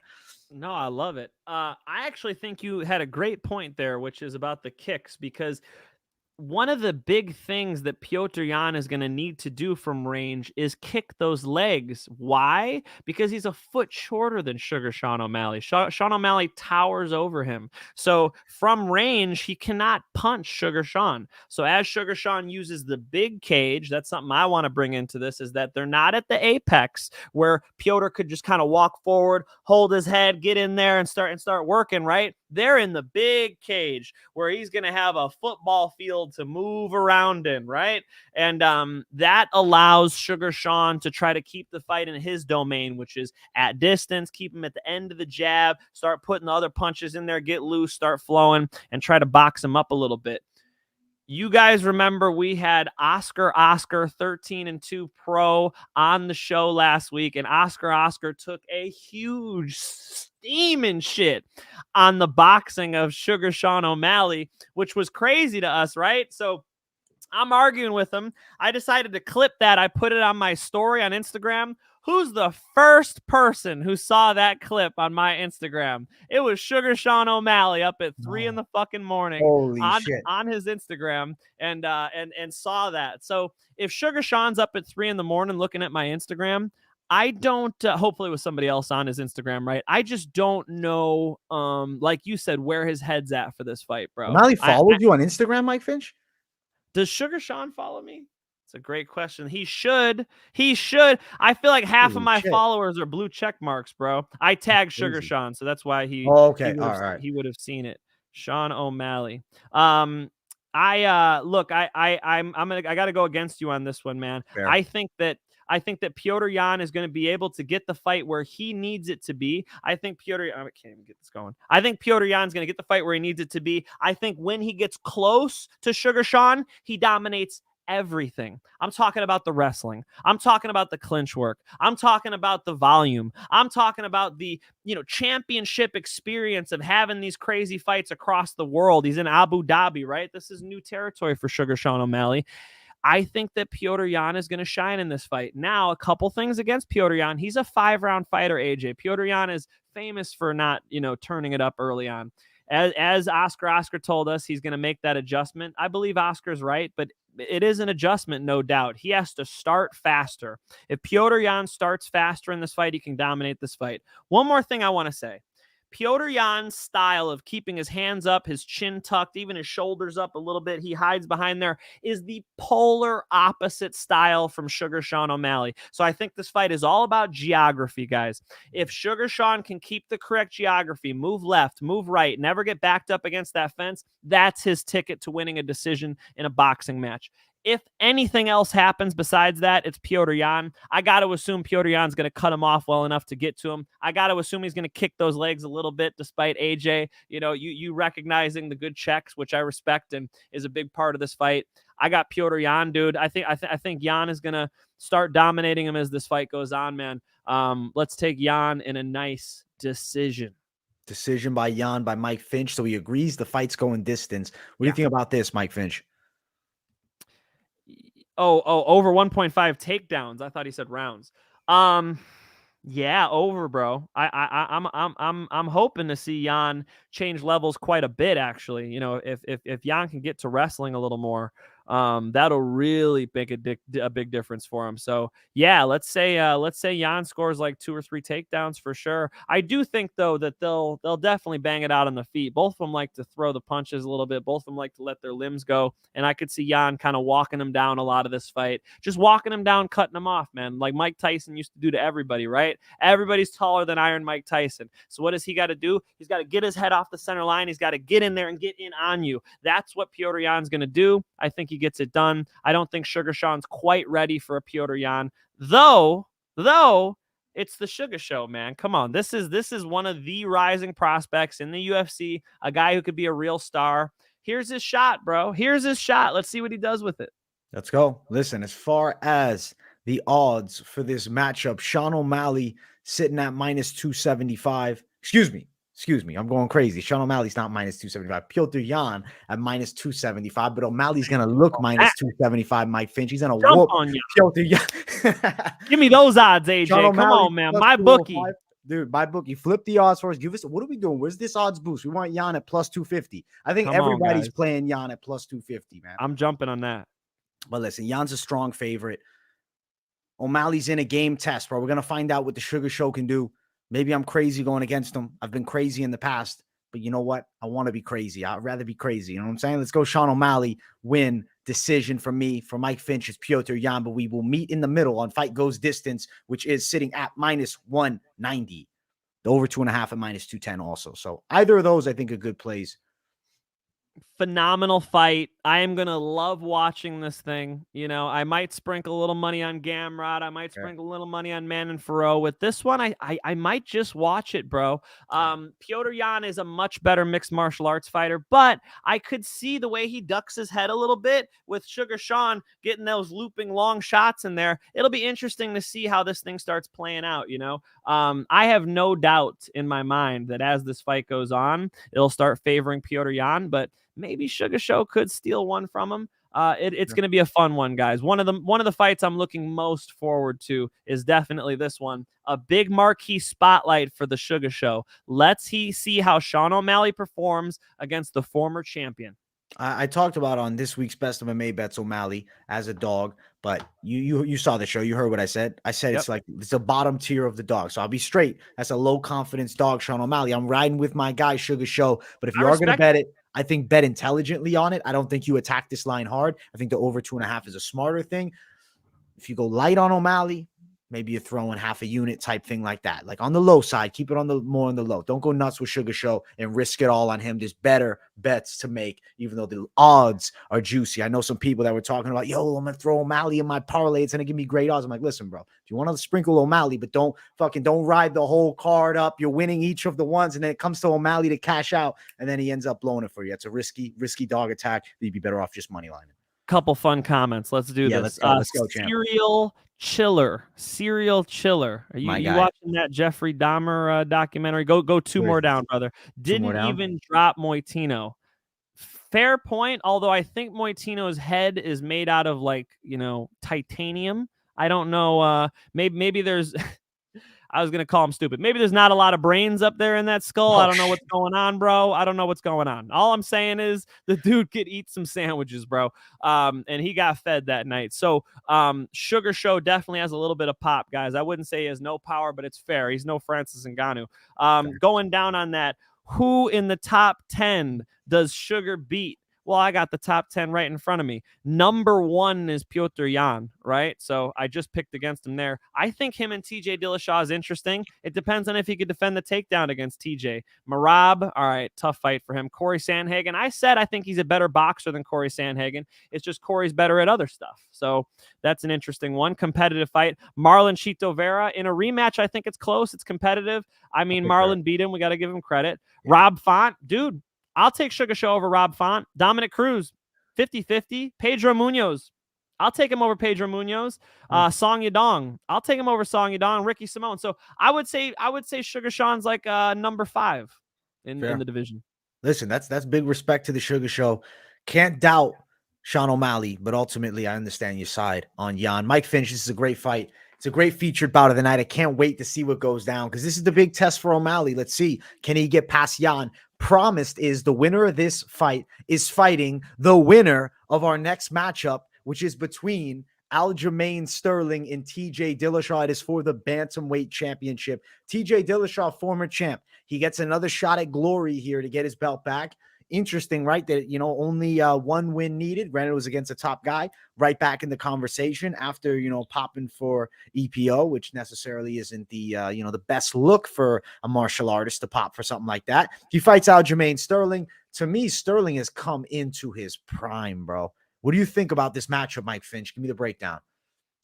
After losing to Henry Cejudo in 2019, TJ Dillashaw has only fought one time, right? He was supposed to rematch Henry. He was supposed to fight Corey Sandhagen. Then eventually he did, and it was a razor-thin fight. That was a great fight between TJ Dillashaw and Corey Sandhagen, but only one fight. In that time, Aljamain became champ. In that time, Aljamain defended his belt against Petrosyan with that body lock that Petrosyan just refused to address, just literally didn't even try to get out of. In that time, he also rear naked choked Corey Sandhagen. So common opponent, TJ goes to a split decision, and Aljamain Sterling gets him out of there. Aljamain Sterling should be able to get the grappling in this fight, and honestly, probably dominate like round 1 and 2. The difference here is what type, right? Because it's a 5-round fight. What type of cardio does TJ Dillashaw have at this point in his career? He's 36 now, hasn't been the most active, but I'll tell you what, TJ Dillashaw has been training with Juan Archuleta. Juan Archuleta told me he looks phenomenal in the gym. Did you guys see Juan Archuleta versus Enrique Barzola at Bellator 286? AJ, how impressive did Juan Archuleta look? That's who TJ's been training with. I think that there are some people who would be smart to go TJ Dog in this one. I am on the fence about this one for sure. The issue is the activity, who's in their prime. I'm going to lean ever so slightly to Aljamain Sterling. I'll take Henry Cejudo's punch there. I think Aljamain probably does get his back lame and probably does, steal the first couple rounds before gassing out like he likes to do. And, he's a kid in his prime, man. That's the difference. Who's in their prime? The Funk Master, right? The Funk Master's 33. That's like right on the pinnacle of his prime. Do I think the Funk Master is the best in the division? No, I don't. I really don't think he's going to keep that belt very long. I think Muradov's a big problem. I think Marlon Chito Vera is a big problem. Petrosyan's a big problem. Sugar Sean's a big problem. So is TJ Dillashaw. Somebody's going to get him. Is it TJ and is it on Saturday night? I don't know, man. I think it's a competitive fight. I think it's a fun fight. Hey, his last fight was a split decision. I could see another one, dude. I think some people are sleeping on TJ. I think TJ is going to go out there and give him hell, AJ. I'll take Aljamain Sterling by decision, but I'll tell you what, I ain't betting on it. Fair, Mike Finch. Listen, I'm on Aljamain Sterling with a bit more confidence than you are. Okay. I do think he's going to beat TJ here, man. I'm very curious to see how their wrestling matches up. I'm also curious to see how the distance striking matches up. Aljamain's better from range, Dillashaw pressure-heavy style. Yeah. It's an interesting fight for sure. I do think Aljo will find a way to win. I definitely think he's got the better jiu-jitsu. At the very least, you put on pure jiu-jitsu. I think Aljamain has the edge there. At this point, I'd say the wrestling is better. Gas tank, I'm not doubting TJ Dillashaw's gas tank, regardless of this previous suspension, whatever. He still looks shredded. He still looks, like something's going on. I don't know. You know what I'm saying? I ain't saying nothing. You know what I'm saying?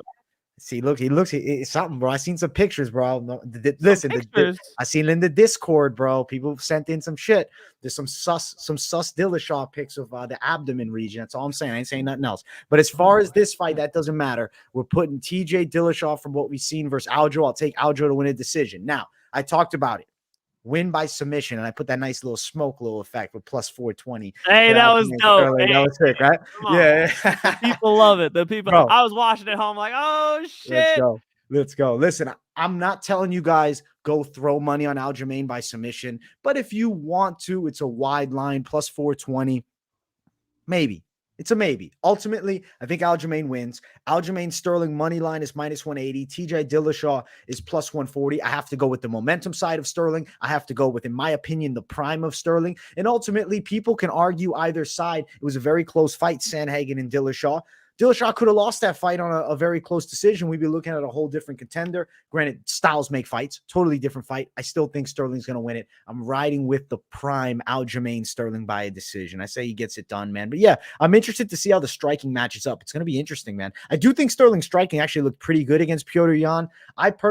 We know Muradov's not going to fight Sterling. It's already set in stone. He will not fight him. I do think Sterling is probably the best guy in the weight class, at least at this moment. And I got to tell you, bro, he's in such good shape, man. He's in the best shape we've seen. He's fucking shredded as fuck for each of the past few fights. Aljo really has peaked. I like that Ray Longo team. Those guys are savages out there in, New York. I'm shooting for Aljamain Sterling by decision, man. I think it's an okay bet. I do think he wins. I'm still confident that he does it, man. I'm feeling good about Aljamain Sterling. I like where he's going. I like where he's at. And I don't know. I feel something with Sterling. And I also like how he looked at the press conference. He looked confident. And I feel like Sterling's going to win it, bro. Team Sterling right here for the victory. There it is. All right. You are more confident than I am. I am. On Sterling. I think he just skated by the skin of his teeth. And first off, he was getting his ass kicked in the first Petrosyan fight. We all saw that. Yeah. But in the second one, is because he had that body triangle. So I'll address Bufo's here. It's kind of up there now if you want to grab it. Bufo on the beat asks, Mike, how hard is it to remove a body triangle? Why is Aljo so good? I'll tell you what, brother.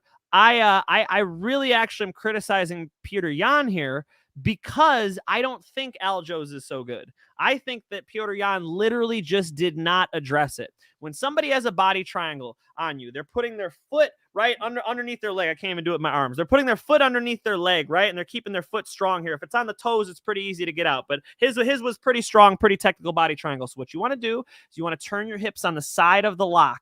Then you're going to take your leg, you're going to put it to the outside so their leg is not wrapped around the outside anymore. It's on the inside. Now, while you're tucking your chin and you're hanging out here, you can literally grab the foot and take it out, right? People who have good defense, keep the shoulders up nice and high, you can get out of that, right? So Petrosyan literally did not even try, and that's bizarre to me, right? Luckily, in this fight, he's fighting, Sugar Sean O'Malley. I would be shocked if Sugar Sean O'Malley got Petrosyan's back. We don't have to worry about it. But it does worry me against a Petrosyan and TJ Dillashaw. It does worry me against Petrosyan and obviously Aljamain Sterling. So I don't see, I think TJ Dillashaw's wrestling is pretty much going to cancel out Aljo's wrestling. Again, that's why I think this fight is so damn competitive, man. Is Finch coming out of retirement to fight Mike Jackson? Mike Jackson's out, bro. I told you guys he was getting his ass whooped. He's out. He's out. He's old news. It's over. Listen, Mike Finch, I may have caused this because I was talking about it in the Fight Companion live stream last card when it happened. I said, let's do Mike Jackson, Mike Finch, and Bellator. Battle of it, bro. It ain't even worth it no more. It ain't even worth it no more. No, give me something fun. Who wants to fight? Ariel Helwani. Ariel Helwani, this is your call out. I know you wanted to do an amateur MMA fight. Let's do this shit. Mike Finch, that's not fair.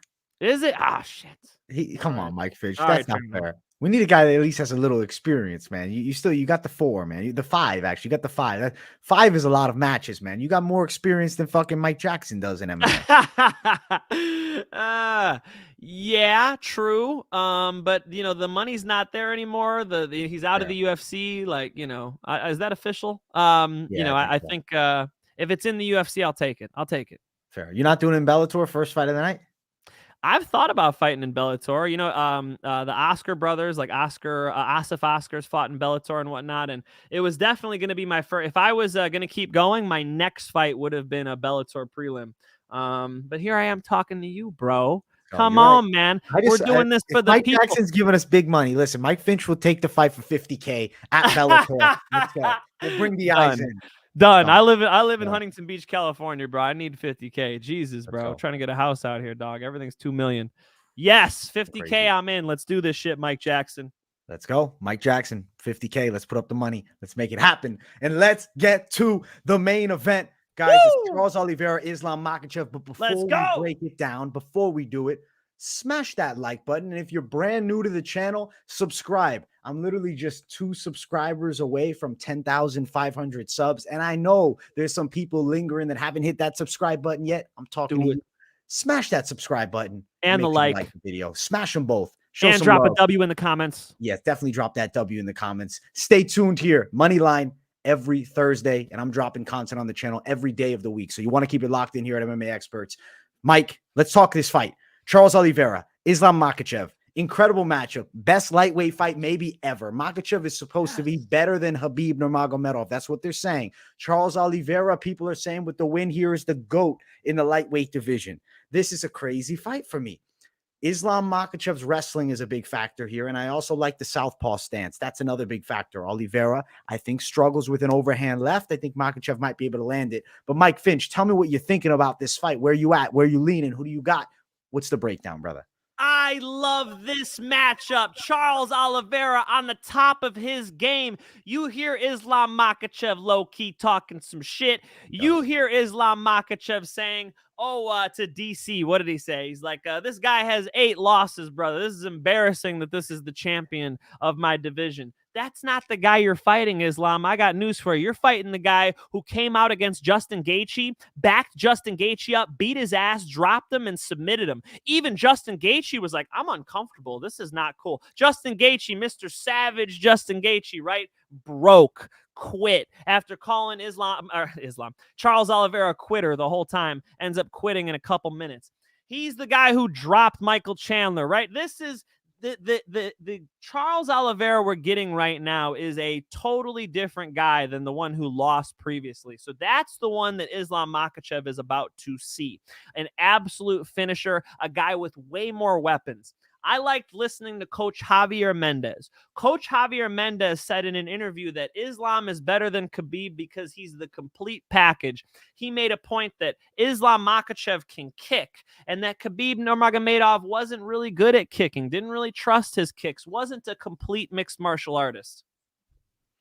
If Islam Makhachev kicks Charles Oliveira is going to put a right hand through his fucking soul, okay? He's going to knee him in the stomach. He's going to elbow him in the face, and he's going to put him away if Islam Makhachev wants to fight like that.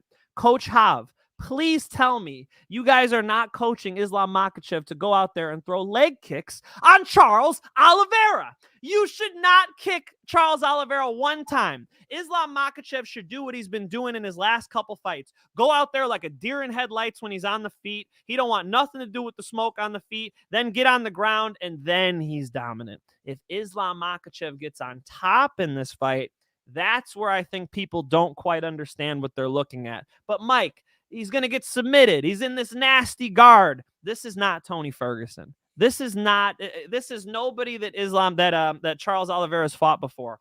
When Islam Makhachev is on top of you, they might as well have parked a tank on top of you. You are going to be stuck. Listen to what Luke Rockhold said this week in an interview with the Schmo. Shout out to the Schmo.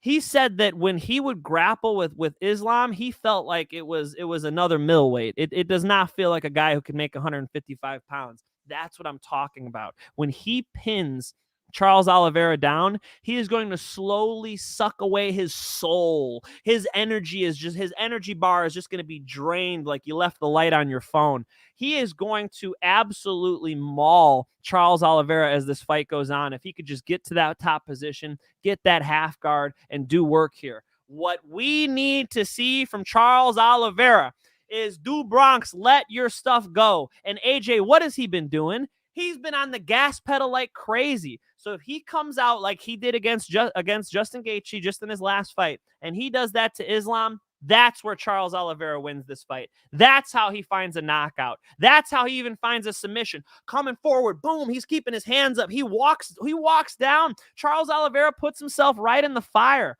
Islam Makhachev doesn't like to get burnt. He doesn't even like to be near that fire. That is the biggest tangible difference between these two. One more point on this topic. Godzi Rabadanov. God, I'm bad with these last names. Me and Bruce Buffer are having trouble. I got to meet Islam Makhachev, very nice guy, and he cornered his friend, his training partner in Bellator. It was a very close fight with JJ Wilson, went to very close decision, and it was just like 2 takedowns that won it for him. And I heard while they were walking back, I was the only one who got to hear it. He said, brother, we just take them down. He's saying, just take them down. He's saying, why are we playing on the feet with them? That's the mindset. That's the type of mindset that Islam Makhachev has. His mindset is, why would I take a risk through exchanging punches with this person when I could just win with a much higher percentage chance of closing the deal for myself? I think that's the type of mindset he brings into this fight. And believe it or not, AJ, that's why he wins. I think the reason why Islam Makhachev dominates this fight is because he's not a fighter. I believe the reason Islam Makhachev dominates this fight is because he takes the minimum amount of risk possible. And when he does that, he does not throw himself into the fire like a Michael Chandler or a Justin Gaethje, who Charles Oliveira ran through, finished him, right? That's not how Islam fights. Islam's going to be very patient. He's going to wait until he can get a hold of Charles Oliveira. He's going to drag him onto the floor, and just like a snake, he's going to wrap himself around Charles and just squeeze him, and he's going to suck the life out of him. I think he's going to dominate him over 5 rounds, and I've got Islam Makhachev in a dominant unanimous decision victory and taking out the most exciting lightweight champion we've ever had in Charles Oliveira. I think he's going to get the stoppage, bro. I'm going Makhachev stoppage on the floor. Woo! Yeah, bro. How is he going to do that? So I think that Oliveira is going to still be active from the bottom, attempting to, at the very least, get the fuck up, man. He's got to do something from the bottom. And I do think he's going to shoot for guillotines if there's takedown attempts where there are opportunities even, kind of there. I think Oliveira has a very good triangle from the bottom that I expect him to at least attempt, right? These attempts. And I feel like Makhachev will be consistently pressing on top, peppering with shots. I could see Oliveira tiring with Makhachev's just crazy top pressure game. And I could see him stopping him later, 3-4 KO, TKO. But bro, would it be crazy if Makhachev, to put the stamp on it, choked out Charles Oliveira? Like that would be insane. That's what I think he wants to do. I think he wants to prove that he's the best grappler. He wants to prove, Dagestan wrestling / Sambo over Brazilian jiu-jitsu here, essentially, with this fight. I think he might do it. As far as the striking, I like what you're saying. And I think because, as you say, you call Makhachev not a fighter. I'm not going to diss my guy Makhachev like that, Mike Finch.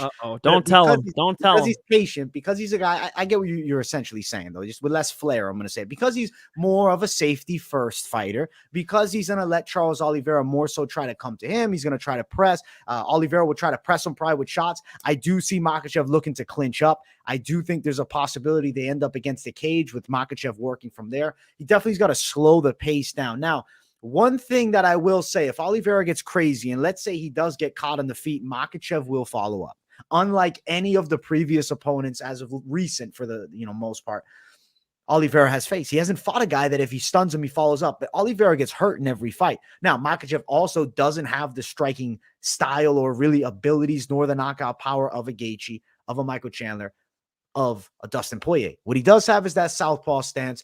Maybe if Oliveira does get a little bit reckless, you could see Makhachev catching him, but more so I see Makhachev trying to get to the floor, man. He's trying to get on top. He wants to have that top position and control from there.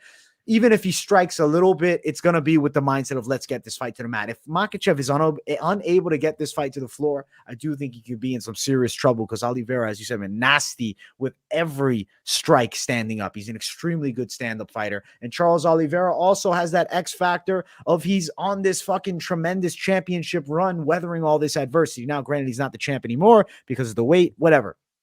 I'm going to pick I'm going to pick Makhachev with you going against Oliveira. People love Charlie O. I mean, as does everyone. Like, I love Charles Oliveira.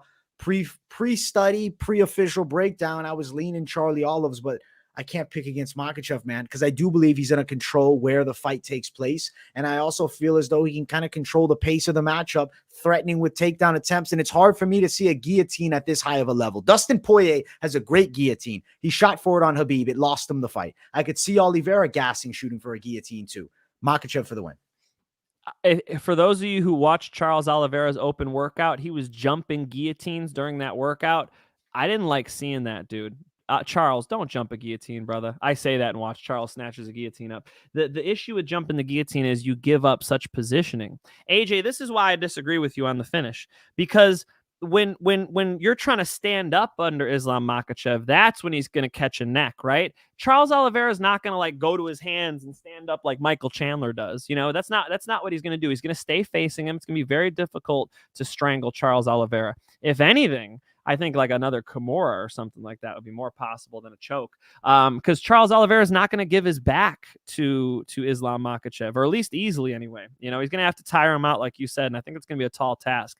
I really think Charles Oliveira made a big mistake coming in late. Did you see that Islam Makhachev posted? He's like, should I be worried, Charles? It's 10 days out from the fight, and Charles Oliveira is still not here. You saw that? Yeah, he got there like a week out, so not long. Guys, check it out. The interview's on my page. Mike Finch. It's Khabib Nurmagomedov. Khabib's like, it's the desert. He's like, we're gonna go out there early, and then he paused. He's like, because it's the desert. And he's right, man. It's a different type of air. You know, you're as far as from Brazil, you're through the globe. The globe, Bryce Mitchell. You're through the globe. So I just really think that it was a mistake. Like he should have been out there all month with his Brazilian team. You know, he's got such a tight-knit group of guys. They're all going to dye their hair. Hey, how about getting an Airbnb and being in Abu Dhabi for a couple weeks, guys? Because I remember when Cain Velasquez lost his title, Fabricio Verdum over here at King's MMA went out there to Mexico City for a month.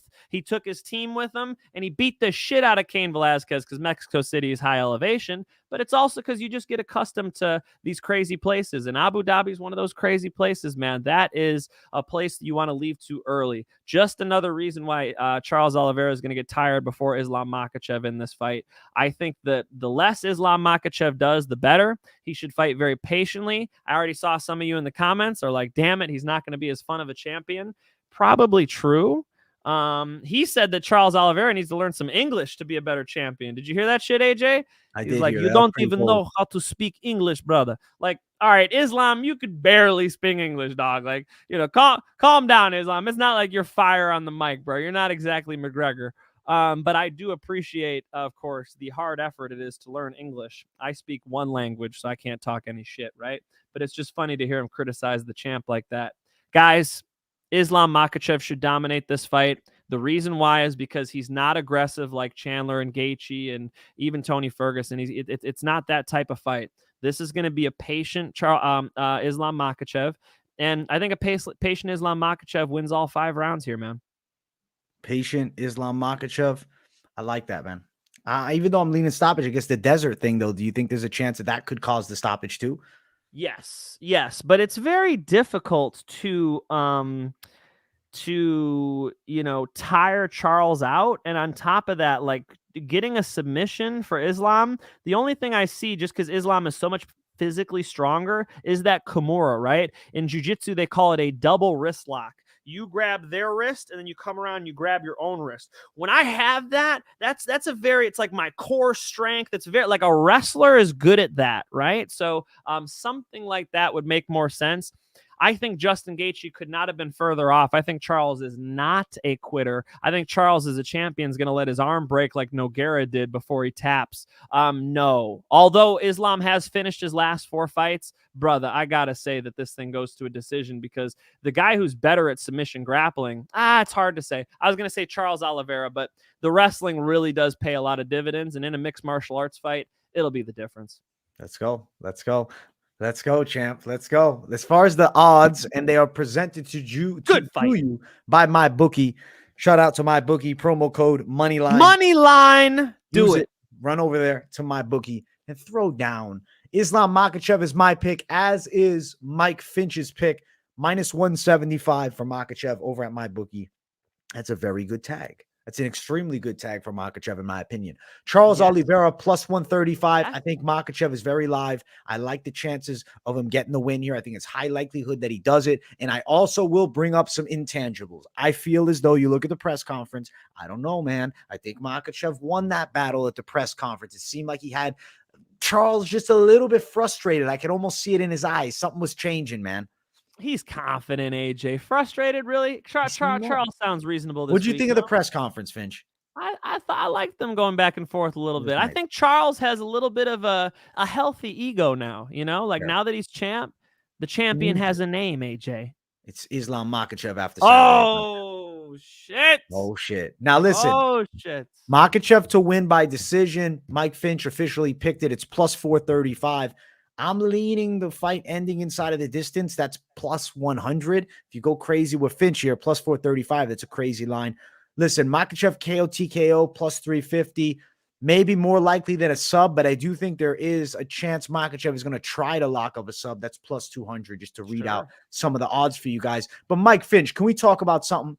Alexander Volkanovski is next, bro. Wow. Beneil Dariush thought he was the backup. And it turns out it was Volkanovski. Beneil's like, nobody called me.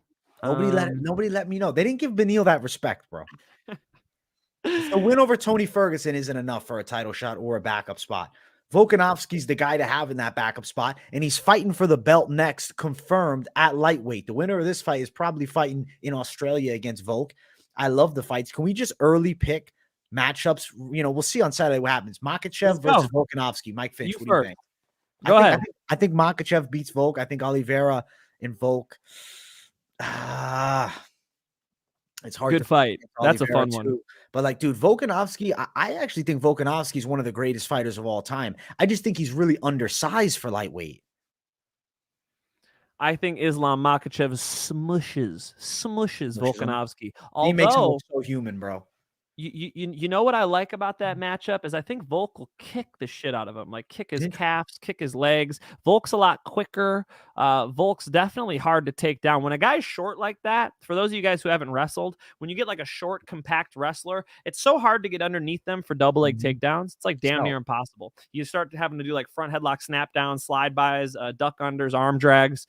That probably went over a lot of people's heads, but that's like, college wrestling, freestyle wrestling. You don't really double them very easily. So I think Islam would actually just have to like get a hold of his upper body, put him into the fence, and use the fence to take Volkanovski down. When he does it, though, come on, man, Volk's in big trouble. So yeah, I'll take the lightweights over Volkanovski, man. I don't think Volkanovski is one of the GOATs as far as like all time goes. I feel like there's a solid list of guys in the he's like a top 10 all-time lighter fighter for sure. But is he top 3, bro? Khabib smashes him. Like they're just featherweight. His record speaks for itself, I guess. I think there was a time when Jose Aldo was like on top of his game and he kind of fell off of it, that Jose would have been a real problem for Volkanovski. There was a time when Max Holloway was on top of his game. For whatever reason, Max didn't look like it in that last Volkanovski fight. Whatever the reason is, I don't know. I do think Max beat him in that second Volk fight. I mean, I'll sit on it for my life. I don't give a shit if you guys disagree. That's what I saw. So I think Volk has lost the belt. He just didn't actually get it pried from his hands. You're going to razor thin close decisions with Max Holloway. It's like, what about like how would a Zabit fight go with him? I know Zabit retired. How sad is that shit, right? He's supposed to come back though. I hope so. I think there are fights out there for him. How would he do against Patricio Pitbull? I mean, I don't even know who wins that fight. So no, I don't, man. I don't rate Volk as highly as you do, but I respect it. I think like a little overrated right now. Aljamain Sterling and Alexander Volkanovski maybe getting a little more credit than they deserve. Interesting, man. I think Volkanovski's. The lightweights beat him, man.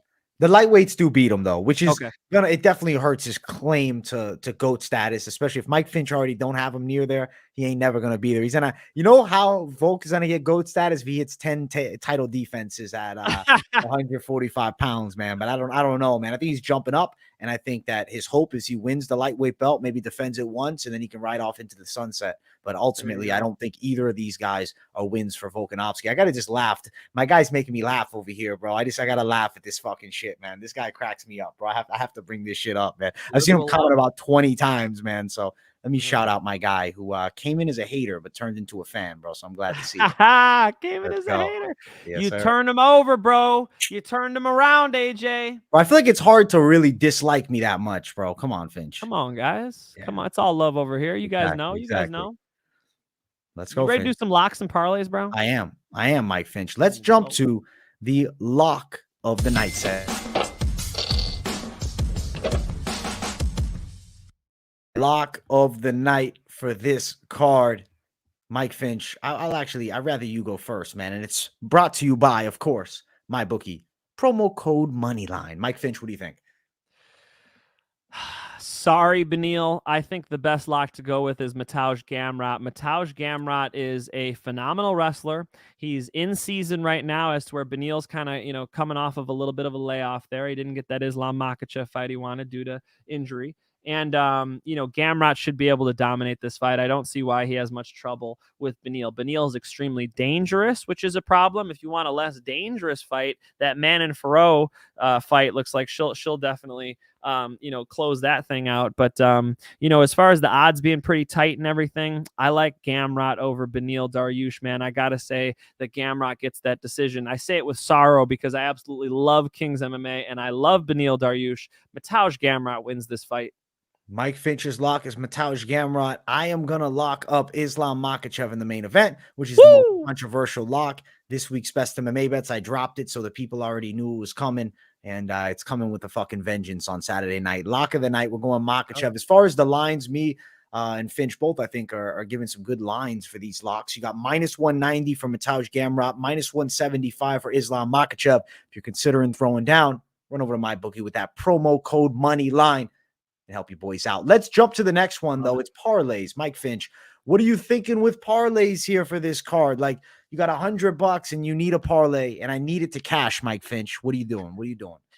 You need it to cash. I got the 3 for you. Throw that Gamrot in there because you know we love it. Matter of fact, I can go without Gamrot. You ready? Manon Fiorot, Nikita Krylov, Islam Makhachev. Boom. Like Cashes. Parlay, 3-piece. Hit me with the odds. Plus 255, Mike Finch. Come on, ladies and gentlemen. Manon Fiorot is going to beat the shit out of touch spar Caitlin Chookagian. I got to stop calling her Caitlin. Islam Makhachev is going to just smush Charles Oliveira. Charles Oliveira's jiu-jitsu style is dynamic. He needs movement. He needs to be able to move his hips. His hips are going to be pinned down like he's getting a continent coming over the top of him. That's those continental plates, the tectonic plates. He's the divergent one. He's just going to be underneath that continent. He ain't moving nowhere. And then Nikita Krylov, I'm just feeling confident in him, bro. I don't know. You talk about how you feel, like a feeling. I feel like Nikita Krylov is going to come out there guns a-blazing and slap the shit out of Volkan Oezdemir. I'm going to take those 3. It was hard for me to not put Bilal in the parlay, but I already got a 3-piece there for the parlay. Let's take it. Let's go, Mike Finch. I like that one. What I'm riding with is going to be Islam Makhachev at the top, and then we're going to add over 2.5 rounds, Bilal Muhammad and Sean Brady. It gives you plus 105. Yeah, value might not be fucking incredible here, but I think that's an extremely confident pick for myself, man. I think that's coming through, and it's very good money at plus 105. You're still getting in that plus range. Of course, you can go crazier and throw in a Fiorot. You can throw in a Mateusz Gamrot. You can even add the Mike Finch, Nikita Krylov side, and we're looking at plus 630 if you're looking to go nuts and really Hail Mary it. But ultimately, the safer side of things. I also do think Rosa should definitely win, so I could see her as a parlay piece. If you went Makhachev, Rosa, and that over 2.5 with the Bilal Muhammad fight, you're sitting at plus 170. And for shits and giggles, I'll add Fiorot in at plus 300. I threw a few out there. I can't help but list off multiple, bro. I can't help. Right? Aren't there just some good bets on this card? Like, I'm liking Bilal Muhammad. I'm liking Nikita Krylov, Islam Makhachev, Manon Fiorot, even Petrosyan, obviously Gamrot. Like, there are some good bets on this card, guys. Be careful. This is not financial advice. Do your research. I got to answer Hype MMA here. Can you pull them up real quick? Yeah. Hype MMA at the top of the screen. Mike, will I be able to see you at Bellator Chicago when Khabib is there cage side, cornering his cousin Umar Nurmagomedov, fighting for the Bellator lightweight title? Fuck yeah, you're going to see me in Chicago. Come say hi to your boy. After the event, when it's all over and they're trying to kick you guys out, walk down to the cage. I've got a backstage pass for you. We're taking a picture in the cage. All right? Done. Shit. I'll see you there. DM me on Instagram at Mike Finch MMA. We're making it happen. Shit, Mike Finch, I might have to find a way to that card, bro. Come on, bro. Come on, have to do it. I know. Let me see, bro. I'll let you know in the next 2 weeks. Hotel room, bro. I'll get the 2 beds, bro. If it's 1 bed, you're on the couch, bro. I'm sorry. No, that's fair, Mike Finch. That's fair. I'm down. Let's go. That'd be sick, bro. That'd be sick. I mean, dude, Khabib's gonna be. It's a great opportunity to meet the goats of the sport. I'm just, bro. All I'm saying is I'm going low profile. You guys won't even recognize me when I show. You're not gonna even know it's me. You know what I'm saying? No hat. Well, how could they? If you got the hat off. Yeah, you're walking right past me, bro. I have no idea. They won't have a clue who I am. But the hat keeps me in disguise. I'm telling you, my whole look totally changes without this hat, man. I'm a different guy. Charlie Chelsea asks, Finch, why did I not see you at Bellator Dublin? That's because how dare they have a UK team that handles social media in the UK? So, like you heard Scott Coker talking about the Bellator might go to Japan. Your boy's going to Tokyo, okay? I'm going to Tokyo if we're going to Tokyo. However, I only cover US cards right now or something that's not in Europe. Japan. Unfortunately, Ireland is in Europe, bro. I can't go. Can't go. Oh, Bellator Japan, bro. Holy shit, bro. That'd be fucking crazy. They're thinking of doing. I can't actually. I don't know if I could break any news. I better shut up. Yeah, shut but up, at Mike. least I know Scott Coker did say to MMA Junkie, he told them 80% chance that we're going to Tokyo. And you guys can imagine what we're doing in Tokyo. Hopefully, some people are in the know and actually know what I'm talking about. There'll be some fun fights on that one. Let's go. Mike Finch, I'm so excited for UFC 280, bro. 280's lit. Come on, man. I love it. You know I got to drop into the chat live. And am I buying the pay-per-view at like 10 a.m.? Are we doing this shit? Dude, I'm waking up at 10 a.m. Eastern time, starting the live stream. Guys, I'll be live for the entire card all day. And then after the card, I'm going to be doing a post-fight show. And I'm going to be taking live callers from the Discord. Bro, I should probably link the Discord in the chat. I haven't linked up Discord. So Mike Finch, as I get my Discord link up in the chat, let the people know where they can find you, bro. Oh, is it plug time? Ladies and gentlemen, I dropped a video of Beneil Dariush showing takedown defense. I guarantee you he's going to use this. All right. I guarantee you he's going to try. He's been preparing for Islam Makhachev. He's been preparing for a wrestler.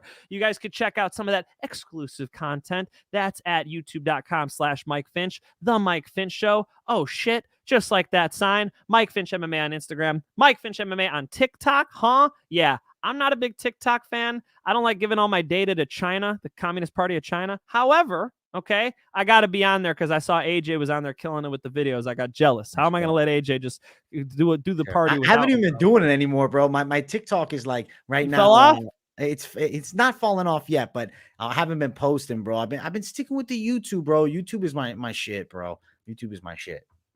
All right, well, there you go. So yeah, YouTube, I got to make my shit, so I'll keep going down. I'm going to post another Khabib video. I got another, I got some stuff that's relevant for this week. He was telling me why they went to Abu Dhabi and early all that. Check it out. My YouTube page, that one's already up there. Appreciate the love and support, guys. We're going to fucking love these fights. I hope you guys enjoy them. They're going to be incredible, guys. You're going to be in for a treat. Come join me live for the entire card. I'll be placing some quality bets too, so you guys can come sweat it with me because this is a big card, and we gotta attack it. Mike Finch, much love, my brother.